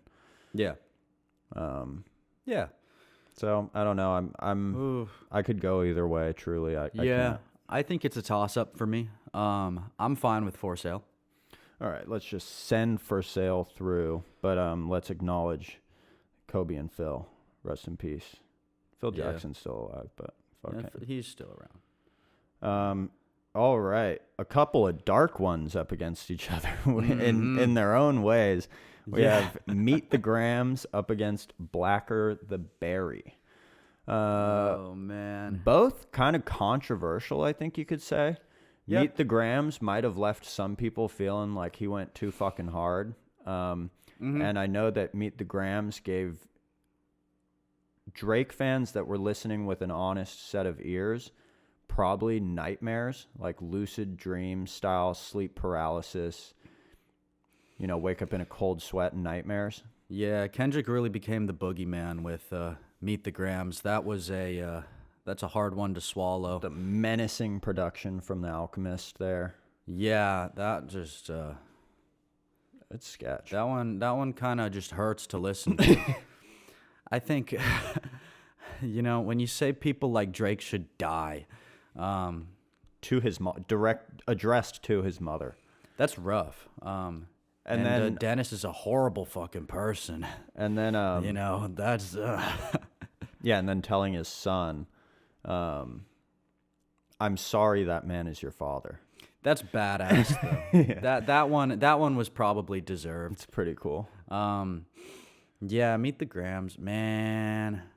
Like, yeah, a little bit, going Meet the Grams and Not Like Us back to back is kind of like beating a dead horse. But it's like killing needed to. It's like shooting the horse, and then Not Like Us is like Fortnite emoting on it. Yeah, it was kind of like euthanasia.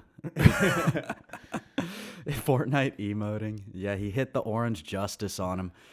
Fucking crazy. Blacker the Berry is fucking crazy, though. It's another one of those 3-verse Kendrick songs that just like takes you on a fucking ride. It just does so well. The 1, 2, 3. Why did I weep when Trayvon Martin was in the street? It's a good question, It is, and that's one that bothered a lot of people. I remember being kind of either on the fence about how to feel about that, or just straight up outraged and feeling like that was an insensitive comment. But I think like really most people understood and like respected Kendrick's artistry and his perspective enough to kind of give him the benefit of the doubt and be like, well, he's just like, using this event to make a point about like, some of the self-destruction and,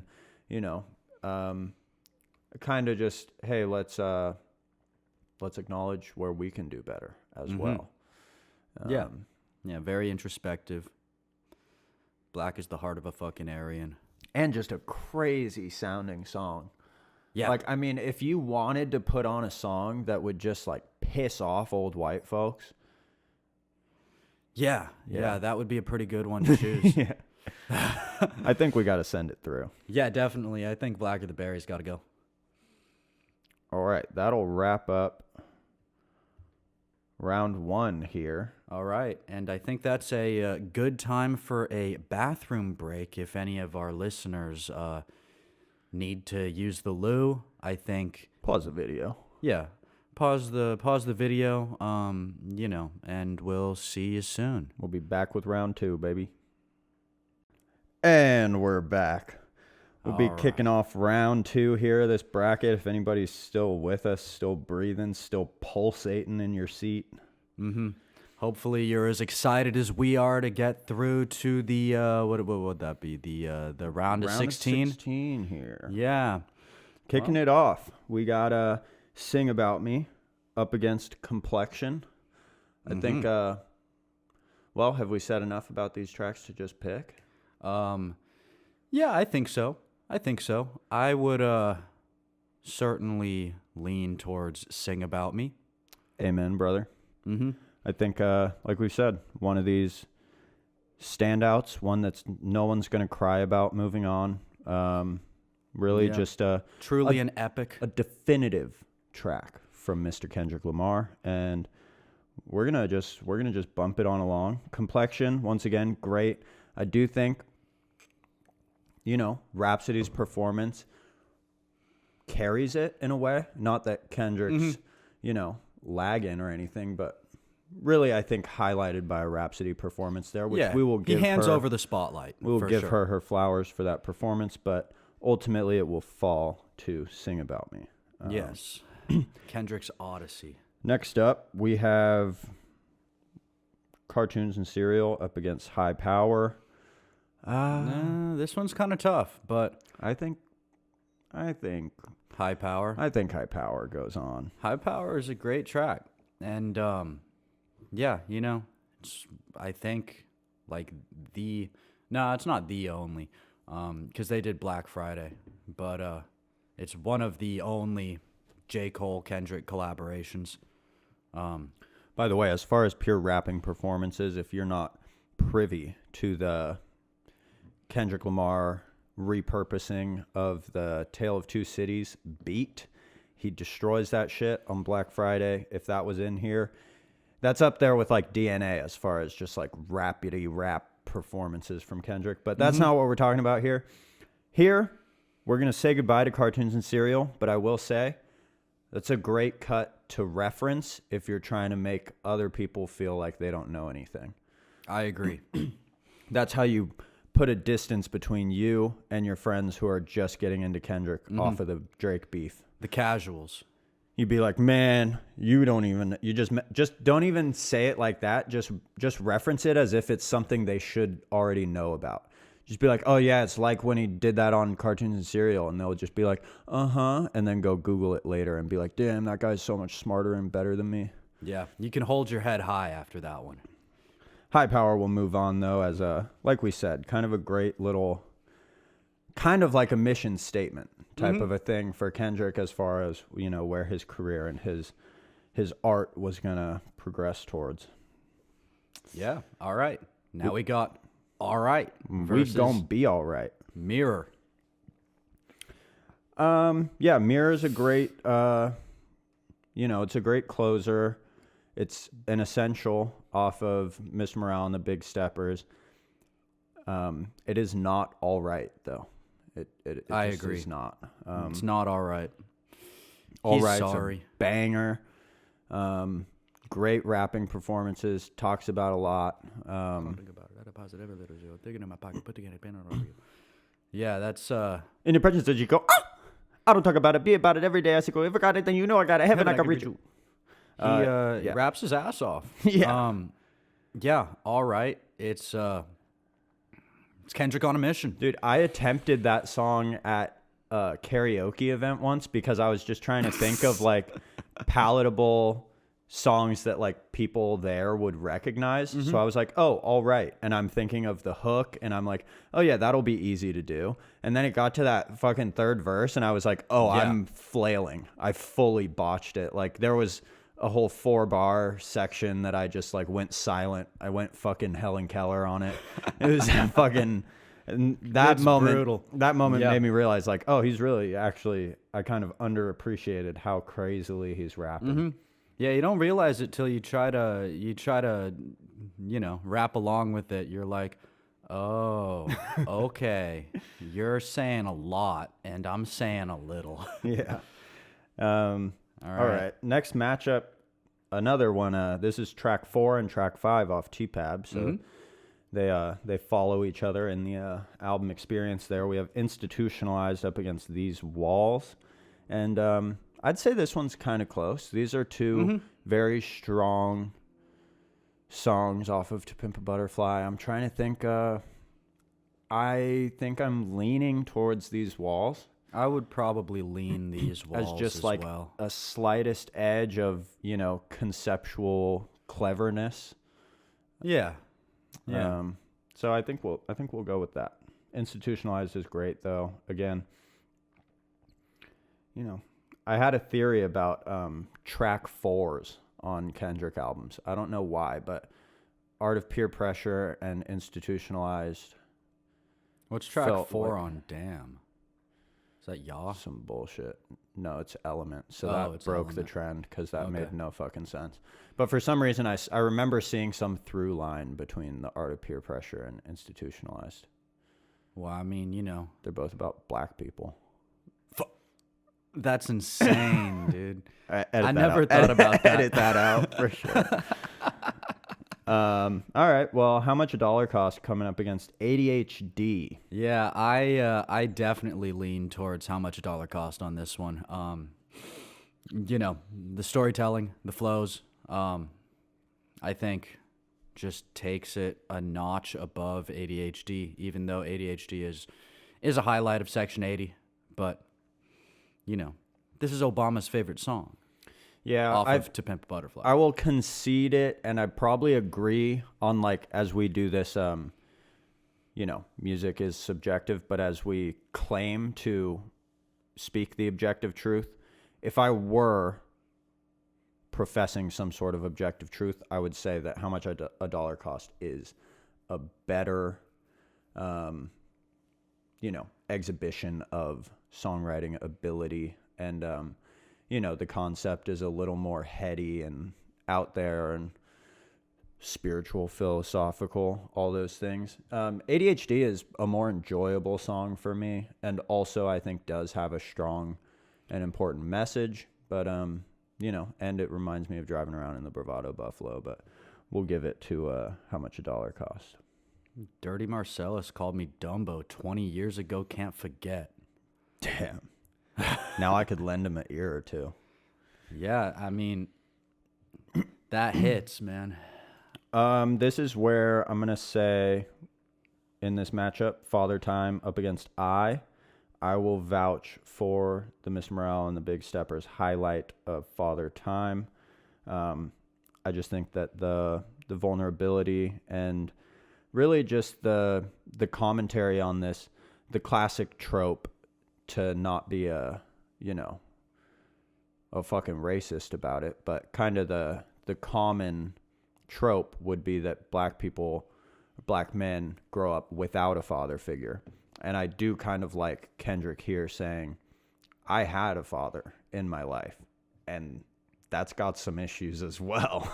That's got its own set of problems. And kind of just this commentary on masculinity and how we grow up with a certain idea and then grow to challenge that childhood and adolescent conception of masculinity, I think is very well done and not really touched in that way before or since quite so well. So I would vouch for that, but I love and it's good to love thyself.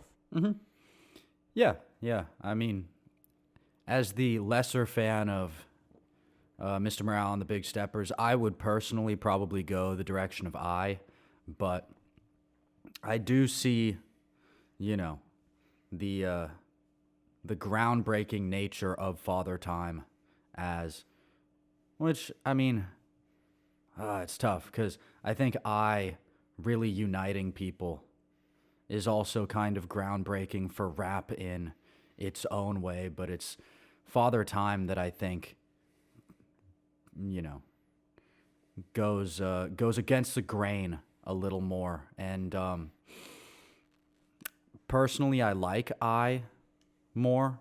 I think the hook is better. I think the rapping itself is better. But the world is message together of with Father big Time, buns.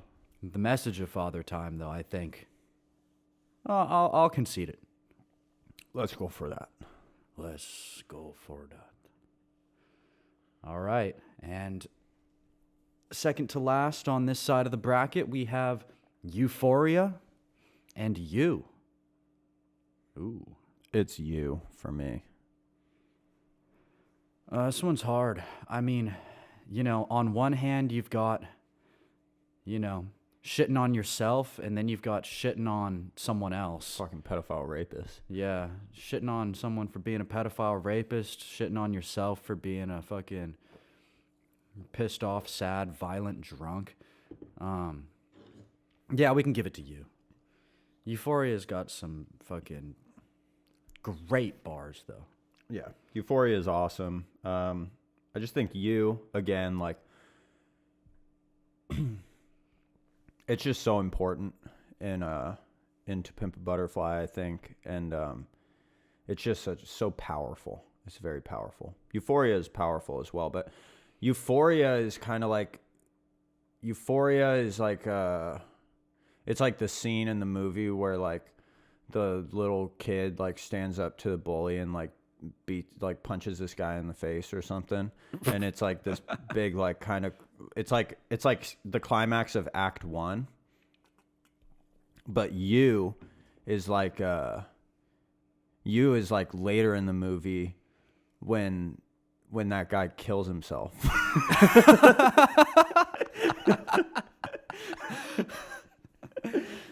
That was profound. That I wasn't sure where that was going, but Me neither. It kind of makes sense. All right, You takes it. The more powerful moment. All right. So, Auntie Diaries versus King Kunta. Bruh, I mean, I'd hate to just be out here vouching for every Miss Morale on the Big Steppers track, but Auntie Diaries does more for me personally. But I do also acknowledge King Kunta is more of a banger for sure. And then, tying that in with as well some of the Black Power stuff is, not for me, for sure. It's not for me. But like I support it. I like it, but it's not for me. Yeah, that's where we differ, because I think Kendrick actually wrote King Kunta about me. You're Kunta Kinte. I'm Kunta. No, man. Yeah, I guess it's hard to say. Auntie Diaries just as heartfelt and growth oriented as that song is, I think King Kunta, I still think, is more anthemic, a stronger song in the catalog, and slaps way harder. Let's do it. Let's give it to King Kunta. I ain't mad at it. That bass goes crazy, and really like a traditional G-Funk homage there. A trunk knocker. Oh, yeah. And we'll put it through. That's a good one. Thinking about how many fucking white kids learned who Kunta Kinte was off of that song, too. Mm-hmm. That was powerful, dude. That's the shit you won't learn in U.S. history class, bro. That's the shit that... Look, history is his story. The winner writes the history books. And listen up. We hear in the white man's story. And listen up. Kunta Kinte ain't in the fucking textbook, brother. So this is Kendrick Lamar's history class. This ain't his story. This is his story. That was insanely deep. All right, the next matchup. Let's edit that out. The next matchup is going to be Mad City up against Pride. This is easy. Pride's great, but it's not Mad City. Yeah, it's not Mad City. Mad City with the beat switch, with the fucking MC8 feature, which is great. Yeah, Mad City should take it. I mean, Mad City will go down in history. have a chopper and have a doctor on speed dial, I guess. Go call a doctor and call a doctor. Call the doctor. It's a Mad City. Ooh, dude, what are we doing about this one? Yeah, this one's a little tough. Po Man's Dream versus United in Grief. So this one, I guess, is kind of a distinct. This is like a. So right, Mr. Morale, as an album, went underappreciated by a lot of folks, I believe, Myself included. Yeah. And so I think this is a clear moment where we might not actually piss that many people off if we picked Po Man's Dream, because a lot of people are probably asleep to how good Mr. Morale actually is. So a lot of people wouldn't bat an eye, but we would be really pissing off the 4 people who might listen to this who do enjoy Mr. Morale as a whole album. Mm-hmm. Truthfully, if we're just going off of our own actual genuine opinions, I'm pretty torn, but I'm gonna say I like Po Man's Dream more. I do. You know, one of these songs makes it into my like pretty consistent rotation, and that would be Po Man's Dream. Yeah. Also, can we like take some pressure off the situation by just acknowledging that whatever wins this matchup is going up against Mad City next? Yeah. So let's just send through Po Man's Dream, because I do think it's an underappreciated track. Mm-hmm. You gotta have a dark horse in every bracket, and Po Man's Dream can be our dark horse. And that might end up being our only Section 80 song left, also. So, High Power made it. well, edit that out. Okay, so this is one of the moments that this is actually the moment that I was thinking about changing. Because I knew we were going to have this in the second round. But I think it provides kind of an interesting moment early on. These are my top 2 songs off of Damn, and for very different reasons. So I think it's an interesting matchup to have exist. And probably neither of them are going to win the fucking bracket. It's not like, it's not like it's killing the bracket that it's happening early on. But we have DNA versus Fear. And I think that we could spend a minute on this matchup, because they are, in my opinion, the 2 most important songs off of Damn. DNA being this fucking monstrous rap performance, just like an exhibition, basically, of rapping ability. And then Fear being this, like, conceptual touchstone for the whole album. Mm-hmm. And, yeah. What are you thinking? If I could smoke Fear away, I'd roll that motherfucker up. Yeah. I mean, both tracks are super cathartic, very well written. I personally lean towards Fear. Personally, I personally lean towards Fear. Personally, I would probably agree. Personally. Yeah, although I don't know, DNA is more of a banger. DNA is one of the Kendrick songs that will like make it onto playlists. It's like it's good for the gym, it's good for the car, it's good to amp yourself up for anything. Fear gets me pretty amped, I suppose. And Fear's got that phone call on it, don't it? Deuteronomy. Yeah. Yeah. Deuteronomy 28:28 said, "The Lord shall smite you with madness and blindness and astonishment of heart." Fuck. Yeah, that's some crazy shit. I was just thinking about this. Whatever you'd rate Damn, like as an album, if you take either one of these songs off it, it drops like a full rating point. Like it drops probably a full grade if you take either of these off. They carry so much weight on that album, I think. DNA as being the like dominant banger, and it's just fucking massive. Yeah. Fear, though, the album's almost like not an album. if you take fear off it. Right. Like if you take DNA off it, what you're taking away is a banger ass intro. Mm-hmm. If you take fear out of it, you're taking out Like the message. heart of the album. Yeah. So And, I do see Fear as kind of a parallel to Sing About Me. I think it's very similar. Structurally, you have the 3-verse thing. Yep. And you have again, 3 different, like a different perspective from each verse. Yeah. Except, in Sing About Me, it's 3 different people. In Fear, it's him at 3 different stages of his life and how his fear, or the subject of his fear, changed, over the years. So the first verse, it's I'll beat your ass. It's his mom who he's afraid getting of. smacked around the house. And then you have in his adolescence, basically fear of death, fear of his environment, and that sort of thing. And then, fear of being damned. fear that my humbleness is gone.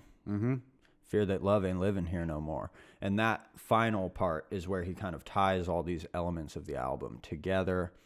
And also we just get a glimpse at like his honest current perspective. And I think it really, summarizes how bleak the messaging on Damn actually is, and kind of almost this feeling of wanting to give up. Because I think before To Pimp a Butterfly was this moment of like, I'm going to change the world. And then it's like, oh, I fucking made To Pimp a Butterfly and then Trump got elected. They don't care about us. Yeah. So I say Fear. I agree. I think fear takes it. Rest in peace, DNA. Yeah.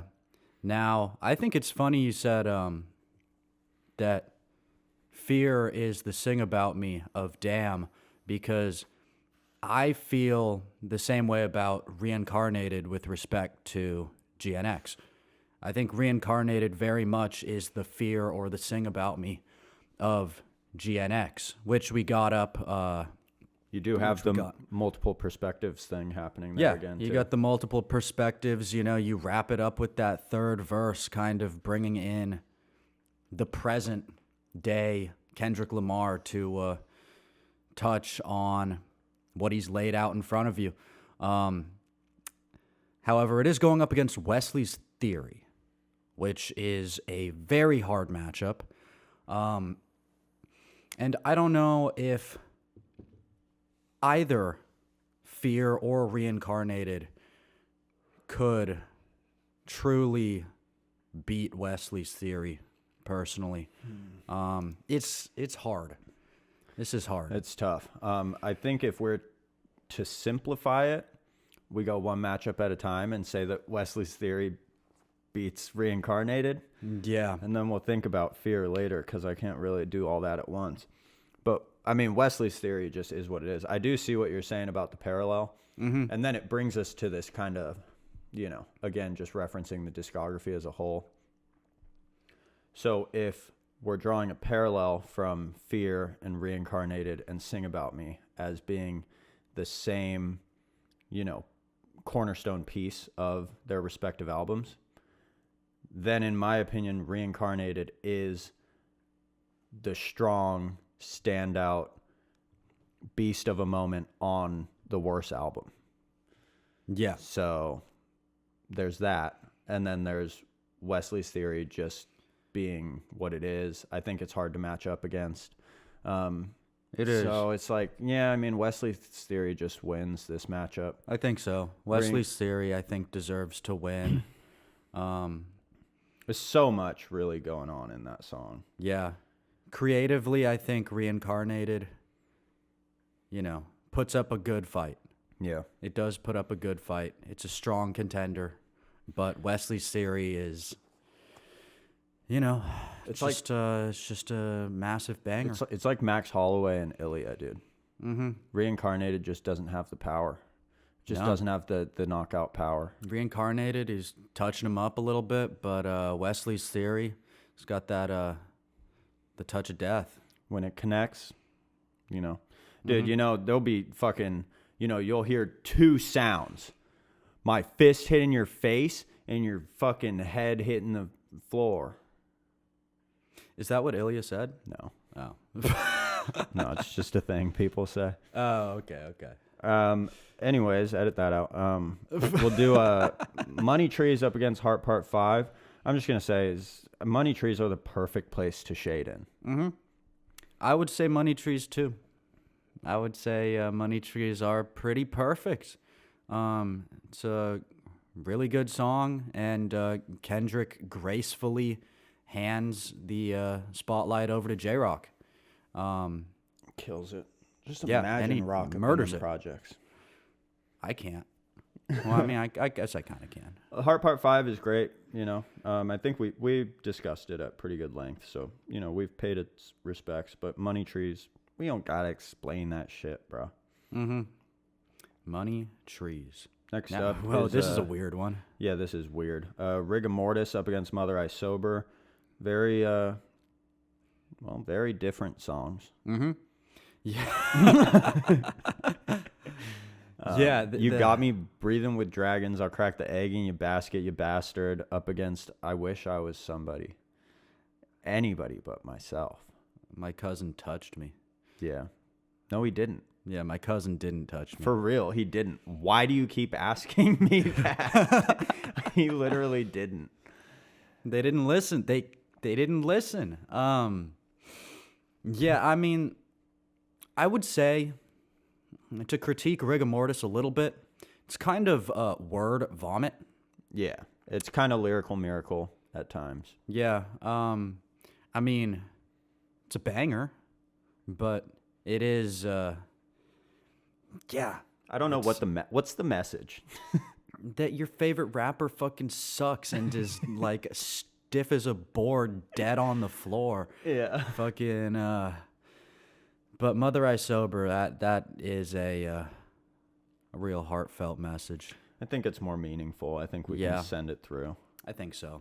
Rigor Mortis is fucking awesome, though. I mean, yeah, Rigor Mortis was, I think, maybe my first Kendrick song that I heard, and at the time I wasn't crazy about it, but then you couldn't wrap your head around those flows, dude. No. I mean, he was telling me fucking my favorite rapper's dead. He was telling me that he was on the toilet when he rhymes. Like, I'm like, dude, get off the toilet, man. If you the shit, then I decline. The climax. New beginnings. Then I end on cloud 9. That's crazy. All right, next up, Mama and Swimming Pools. Dude, I got Mama again here. I just love it. Mama. Yeah, I would probably take Swimming Pools, but I'm not like a huge swimming pools guy or anything. I'm not. I think the hook is cool. I think it loses its appeal. Well, no, it doesn't lose its appeal. It's still fucking sick. But I don't know. I've heard Swimming Pools a lot. I've heard Mama a lot too. I think the main thing I liked about Swimming Pools was like hearing it at a house party and then like, you know, just like being super not fun and explaining to people why they're retarded. Yeah. Like just being like, you know, this isn't what you think it is, right, man? Dude, it's and then they're like, dude, we're going to call the cops on you. Like, dude, we're going to get this whole party. You're killing my vibe. We're going to get this whole party wrapped just to get you out of here. Facts. But yeah, can we just do Mama? Yeah, we can do Mama. I'm just going to keep sending it through every round. That's fine. I like Mama. Mama. Reminds me of my mama. There goes that man. So inspirational. Shout out to Mark Jackson. For Sale versus Blacker the Berry. I think this one's pretty easy. I think it's got to go Blacker the Berry here. It should be. It should be pretty easy, but I'm here. That is so I'm true. not going to make it easy, but it should be. No, I mean, this is one where like I get more enjoyment out of listening to For Sale. It's a little less abrasive to the I think the abrasion is like the best part of Blacker the Berry. I want that like I want to hurt a little bit. Blacker the Berry. I want to get angry. I think Blacker the Berry triggers my white guilt and in a sense, yeah, that's because you're not black like me. yeah, in a sense, it. I'm not gonna say that part, but we can send through Black of the Berry for real. It is a more impactful. It's more important in the scheme of life itself. It's important, and it's a banger. He raps his ass off, and I do think that the abrasive nature of it marked like a change where, Good Kid, Mad City, although the message was still equally strong, it was meant to be palatable. Mm-hmm. And I think that Blacker the Berry was him kind of coming out and being like, you might not like this. A lot of you might not like this ever. A lot of you aren't going to like this right away. A lot of you are. It was kind of him just being like, bro, my main mission here is to challenge you fuckers. You make music that You make music that pacifies. Yeah, I make music that electrify him. Mm-hmm. And that's a good example of that. So we're going to just push it all through. Black of the Berry certainly electrifies me. Gets me ready to, do something. Dude, Blacker the Berry rips the pacifier out of white infants' mouths and fucking throws it at their face. 90 miles per hour, four-seamer. I like that. That's a good metaphor. All right, check it out. Sing About Me. We're into the round of 16 now. Going back up to the top left quadrant. No, this is the round. Yeah, this is the round of 16. Check it out, dude. Don't fucking question me, bro. Yeah. All right. Yeah. Sing About Me up against High Power. This is where we say farewell to High Power. Yes, I think so. I think Sing About Me is. It's a beast. Sing About Me is. It's an epic. What more can you say? I just want you to sing about me when I'm gone. We will, Kendrick. We will. Mm-hmm. If Kendrick dies, I'll drop a R.I.P. Kendrick freestyle, and I'll drop it over the Sing About Me beat. Yeah, the beat is iconic. I'll drop a Drake diss track in his stead. That'd be good too. Drop a Millie Bobby Brown diss track. Dude. Yeah, I'm not crazy about Millie Brownie Bob. What do we think She's about All Right and These Walls? I'm an All Right guy in this matchup. I think All Right just hits a little harder. I was never a huge These Walls fan. Yeah, I do like that part, but we can send through All Right. I think conceptually I like These Walls, and it was one of those that was fun to wrap my head around and connect the dots with at first, that kind of thing. But All Right stands up. Better rapping performance. Mm-hmm. We'll just go with let's go for that. Yeah, and Kendrick likes to do All Right live. I mean, it's kind of a staple. It is a staple of his catalog. He did do These Walls on Ellen DeGeneres, didn't he? Yeah, but that's because Ellen DeGeneres is an evil witch lesbian. Yeah, that's true. What do you think, dude? I know what you think. You know what I think. Indigenous African only spoke Zulu. Yeah, how much dollar cost and Father Time? I'm still a big how much dollar cost guy. I haven't changed since 20 minutes ago when we talked about this song before. But, yeah, man, I wash my hands, I said my grace. What more do you want from me? I'll submit at this point. This is a close one for me. I think they're both fucking stellar. I do think, actually, I think they both resonate with me, similarly for their own reasons. But I can easily give the edge to how much a dollar costs, because sometimes I look at bums and I'm like, you're not God. He just well might be. Yeah, and I'm a sucker for some of these songs that they put you in. They put a little piece of you, whether it's through reincarnation or the presence of God in another person. you know, that perspective of really appreciating what other people go through. I think that's always a worthwhile exercise in empathy and understanding. I like it when he does that shit. And next we have You and King Kunta. I'm riding with the self-loathing of You, and again, I think it might be the most like raw, emotional, and impactful moment in his entire catalog for me. And yeah, it hits a lot. It's not one that you would put on in the car when you're driving the girl you just met to the beach, but maybe it is, that would certainly be some sort of icebreaker. Kind of like if you were in like a Stan situation, maybe. Yeah.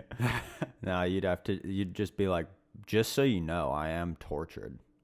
Maybe that's like a third date kind of thing, to be like, just so you know, like, if she was in the trunk, it'd be cool. Yeah. Just so you know, I'm very emotional. If you haven't figured out by the fact that you're in the trunk, I am fucked. I'm damaged and I'm pissed. Man, that's hard for me. It's hard to say King Kunta doesn't take it, but I'll concede you. I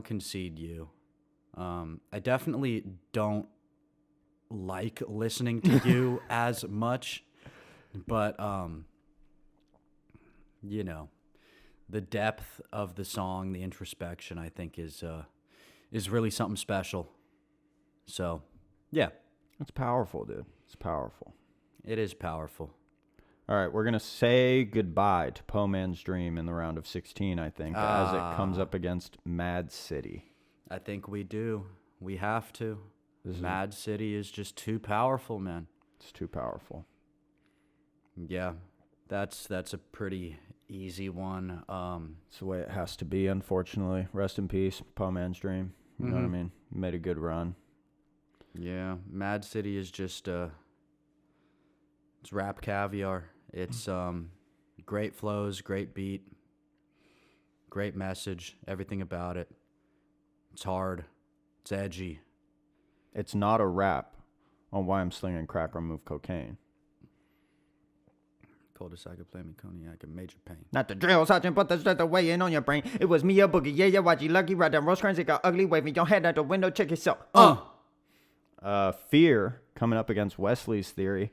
We kind of alluded to this matchup. This is kind of a fucking nightmare portion of the bracket. It's proving to be.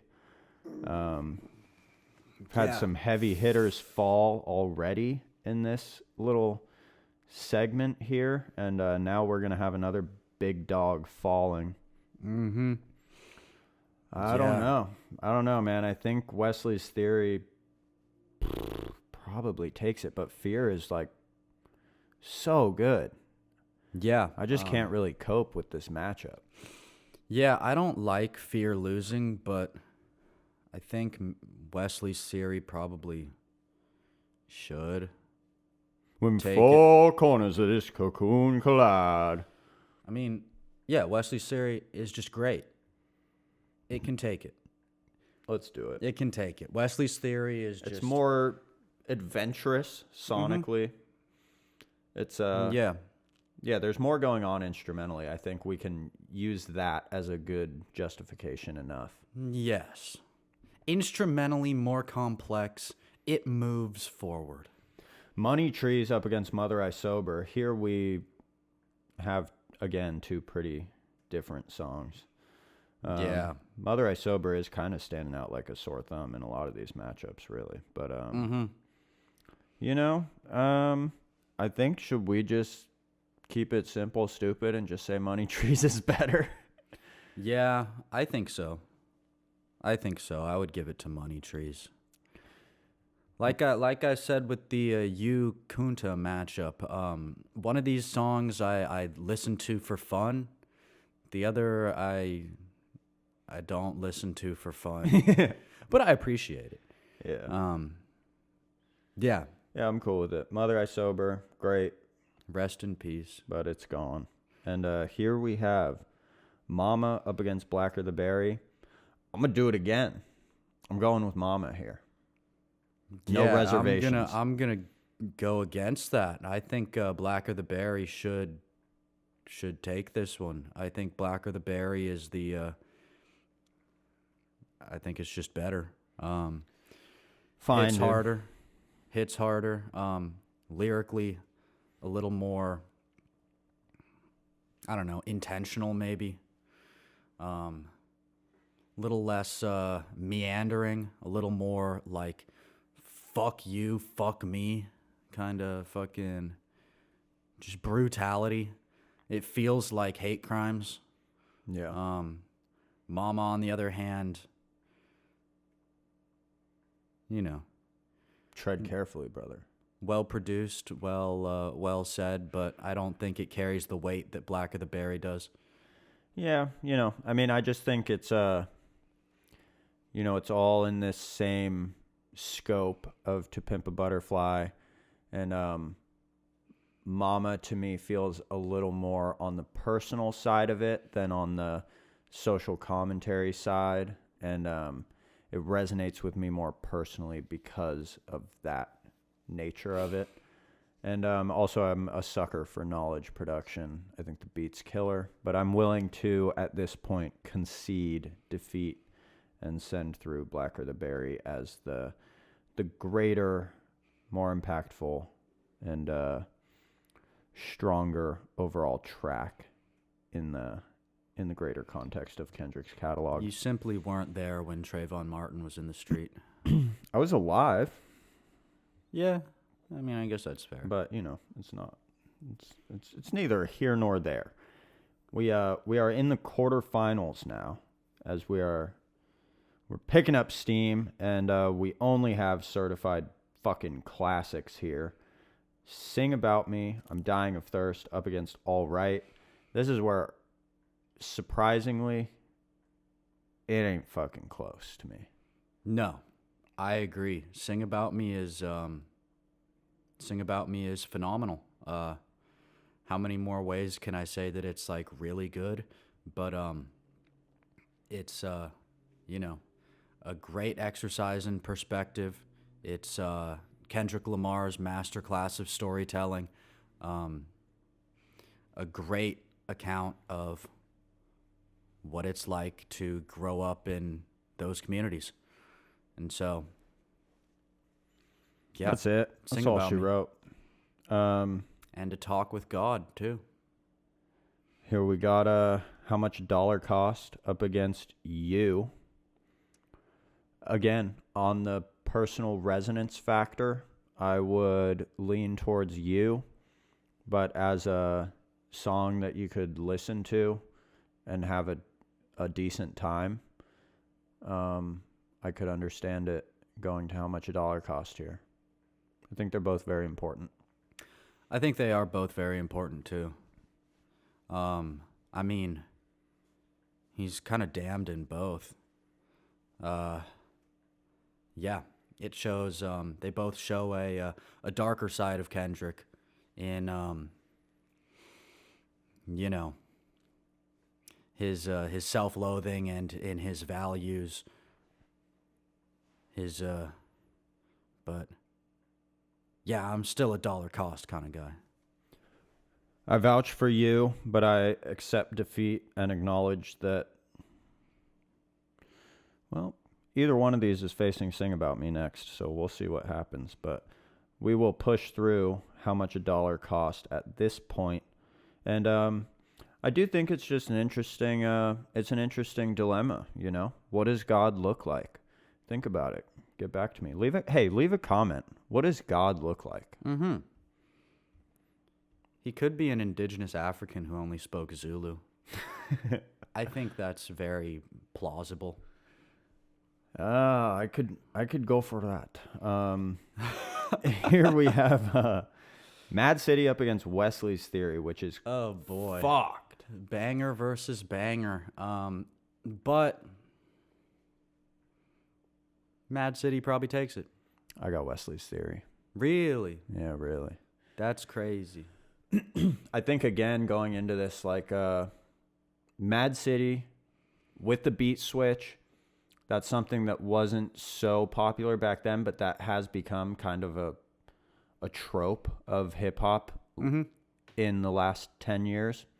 You know, with Drake and Travis Scott, Kendrick on this song, but it's been popularized and kind of abused at this point. So it's not as, you know, it doesn't hit the same. Listening to it now, it felt kind of fucking revolutionary at the time. But the multiple flows, the story, the fucking killer rapping on Mad City, there's nothing against it. But I do think it feels more like a hip hop song, like what you'd expect a hip hop song to be, although done to the best of, you know, done perfectly, like as well executed, but kind of, you know, traditional hip hop formula there. Whereas Wesley's Theory, That's fair. with the experimental jazz aspects, the live instrumentation, crazy ass production, the sampling that's done, the Dre conversation, and then just, I mean, lyrically, there's not a fucking wasted line, but what you want? Your house, you a car, 40 makers, in a piano or guitar, anything. Sam, dog, motherfucker, you could live at the mall. I can see the fucking tell that I was illegal. I don't think about it. I deposit every letter zero, taking it in my pocket and put the candy pen on over you. And your present stuff is you go, ah! Yeah, man, I got Wesley's. Right. Is it? Yeah. Whatever, dude. Nobody was gonna fucking know that. You fucker. Wesley. When I get signed, homie, I'm like a fool. Dude, edit that out. Yeah, no, I think we can go Wesley's. We can go Wesley's. It's a straight Kendrick song, too. I mean... Dude, I'm straight. It's fucking... No. Dude, stop! Outed on national television. Wesley's Theory. Fuck off. All right, Wesley's Theory can take It's kind of sad. Mad City could have won the whole bracket if you think about it. It could have, but it wasn't going to. Money Trees up against Blacker the Berry. Bruh, give me Money Trees. Ooh. I'm cool with Money Trees. That shit's gas. It's just how I feel. Mm-hmm. It's really one of the highlights of Good Kid, Mad City. And now we got a semifinals of 2 Good Kid, Mad City and 2 To Pimp a Butterfly. Crazy how that happened. We'll see how it shakes down. Sing About Me up against How Much a Dollar Cost. This one, I think, you know, our friend, the indigenous African, has met his maker. I think Sing About Me beats it. I think Sing About Me is the better song. Yeah, I just think it lives a little more in reality, right? Mm-hmm. How Much a Dollar Cost is kind of out there, kind of existential, kind of spiritual, kind of like, whoa. Yeah, and I think... what's going on? I mean, it's just super strong with... Verse 2 is really good. I mean, you're talking to Keisha's sister.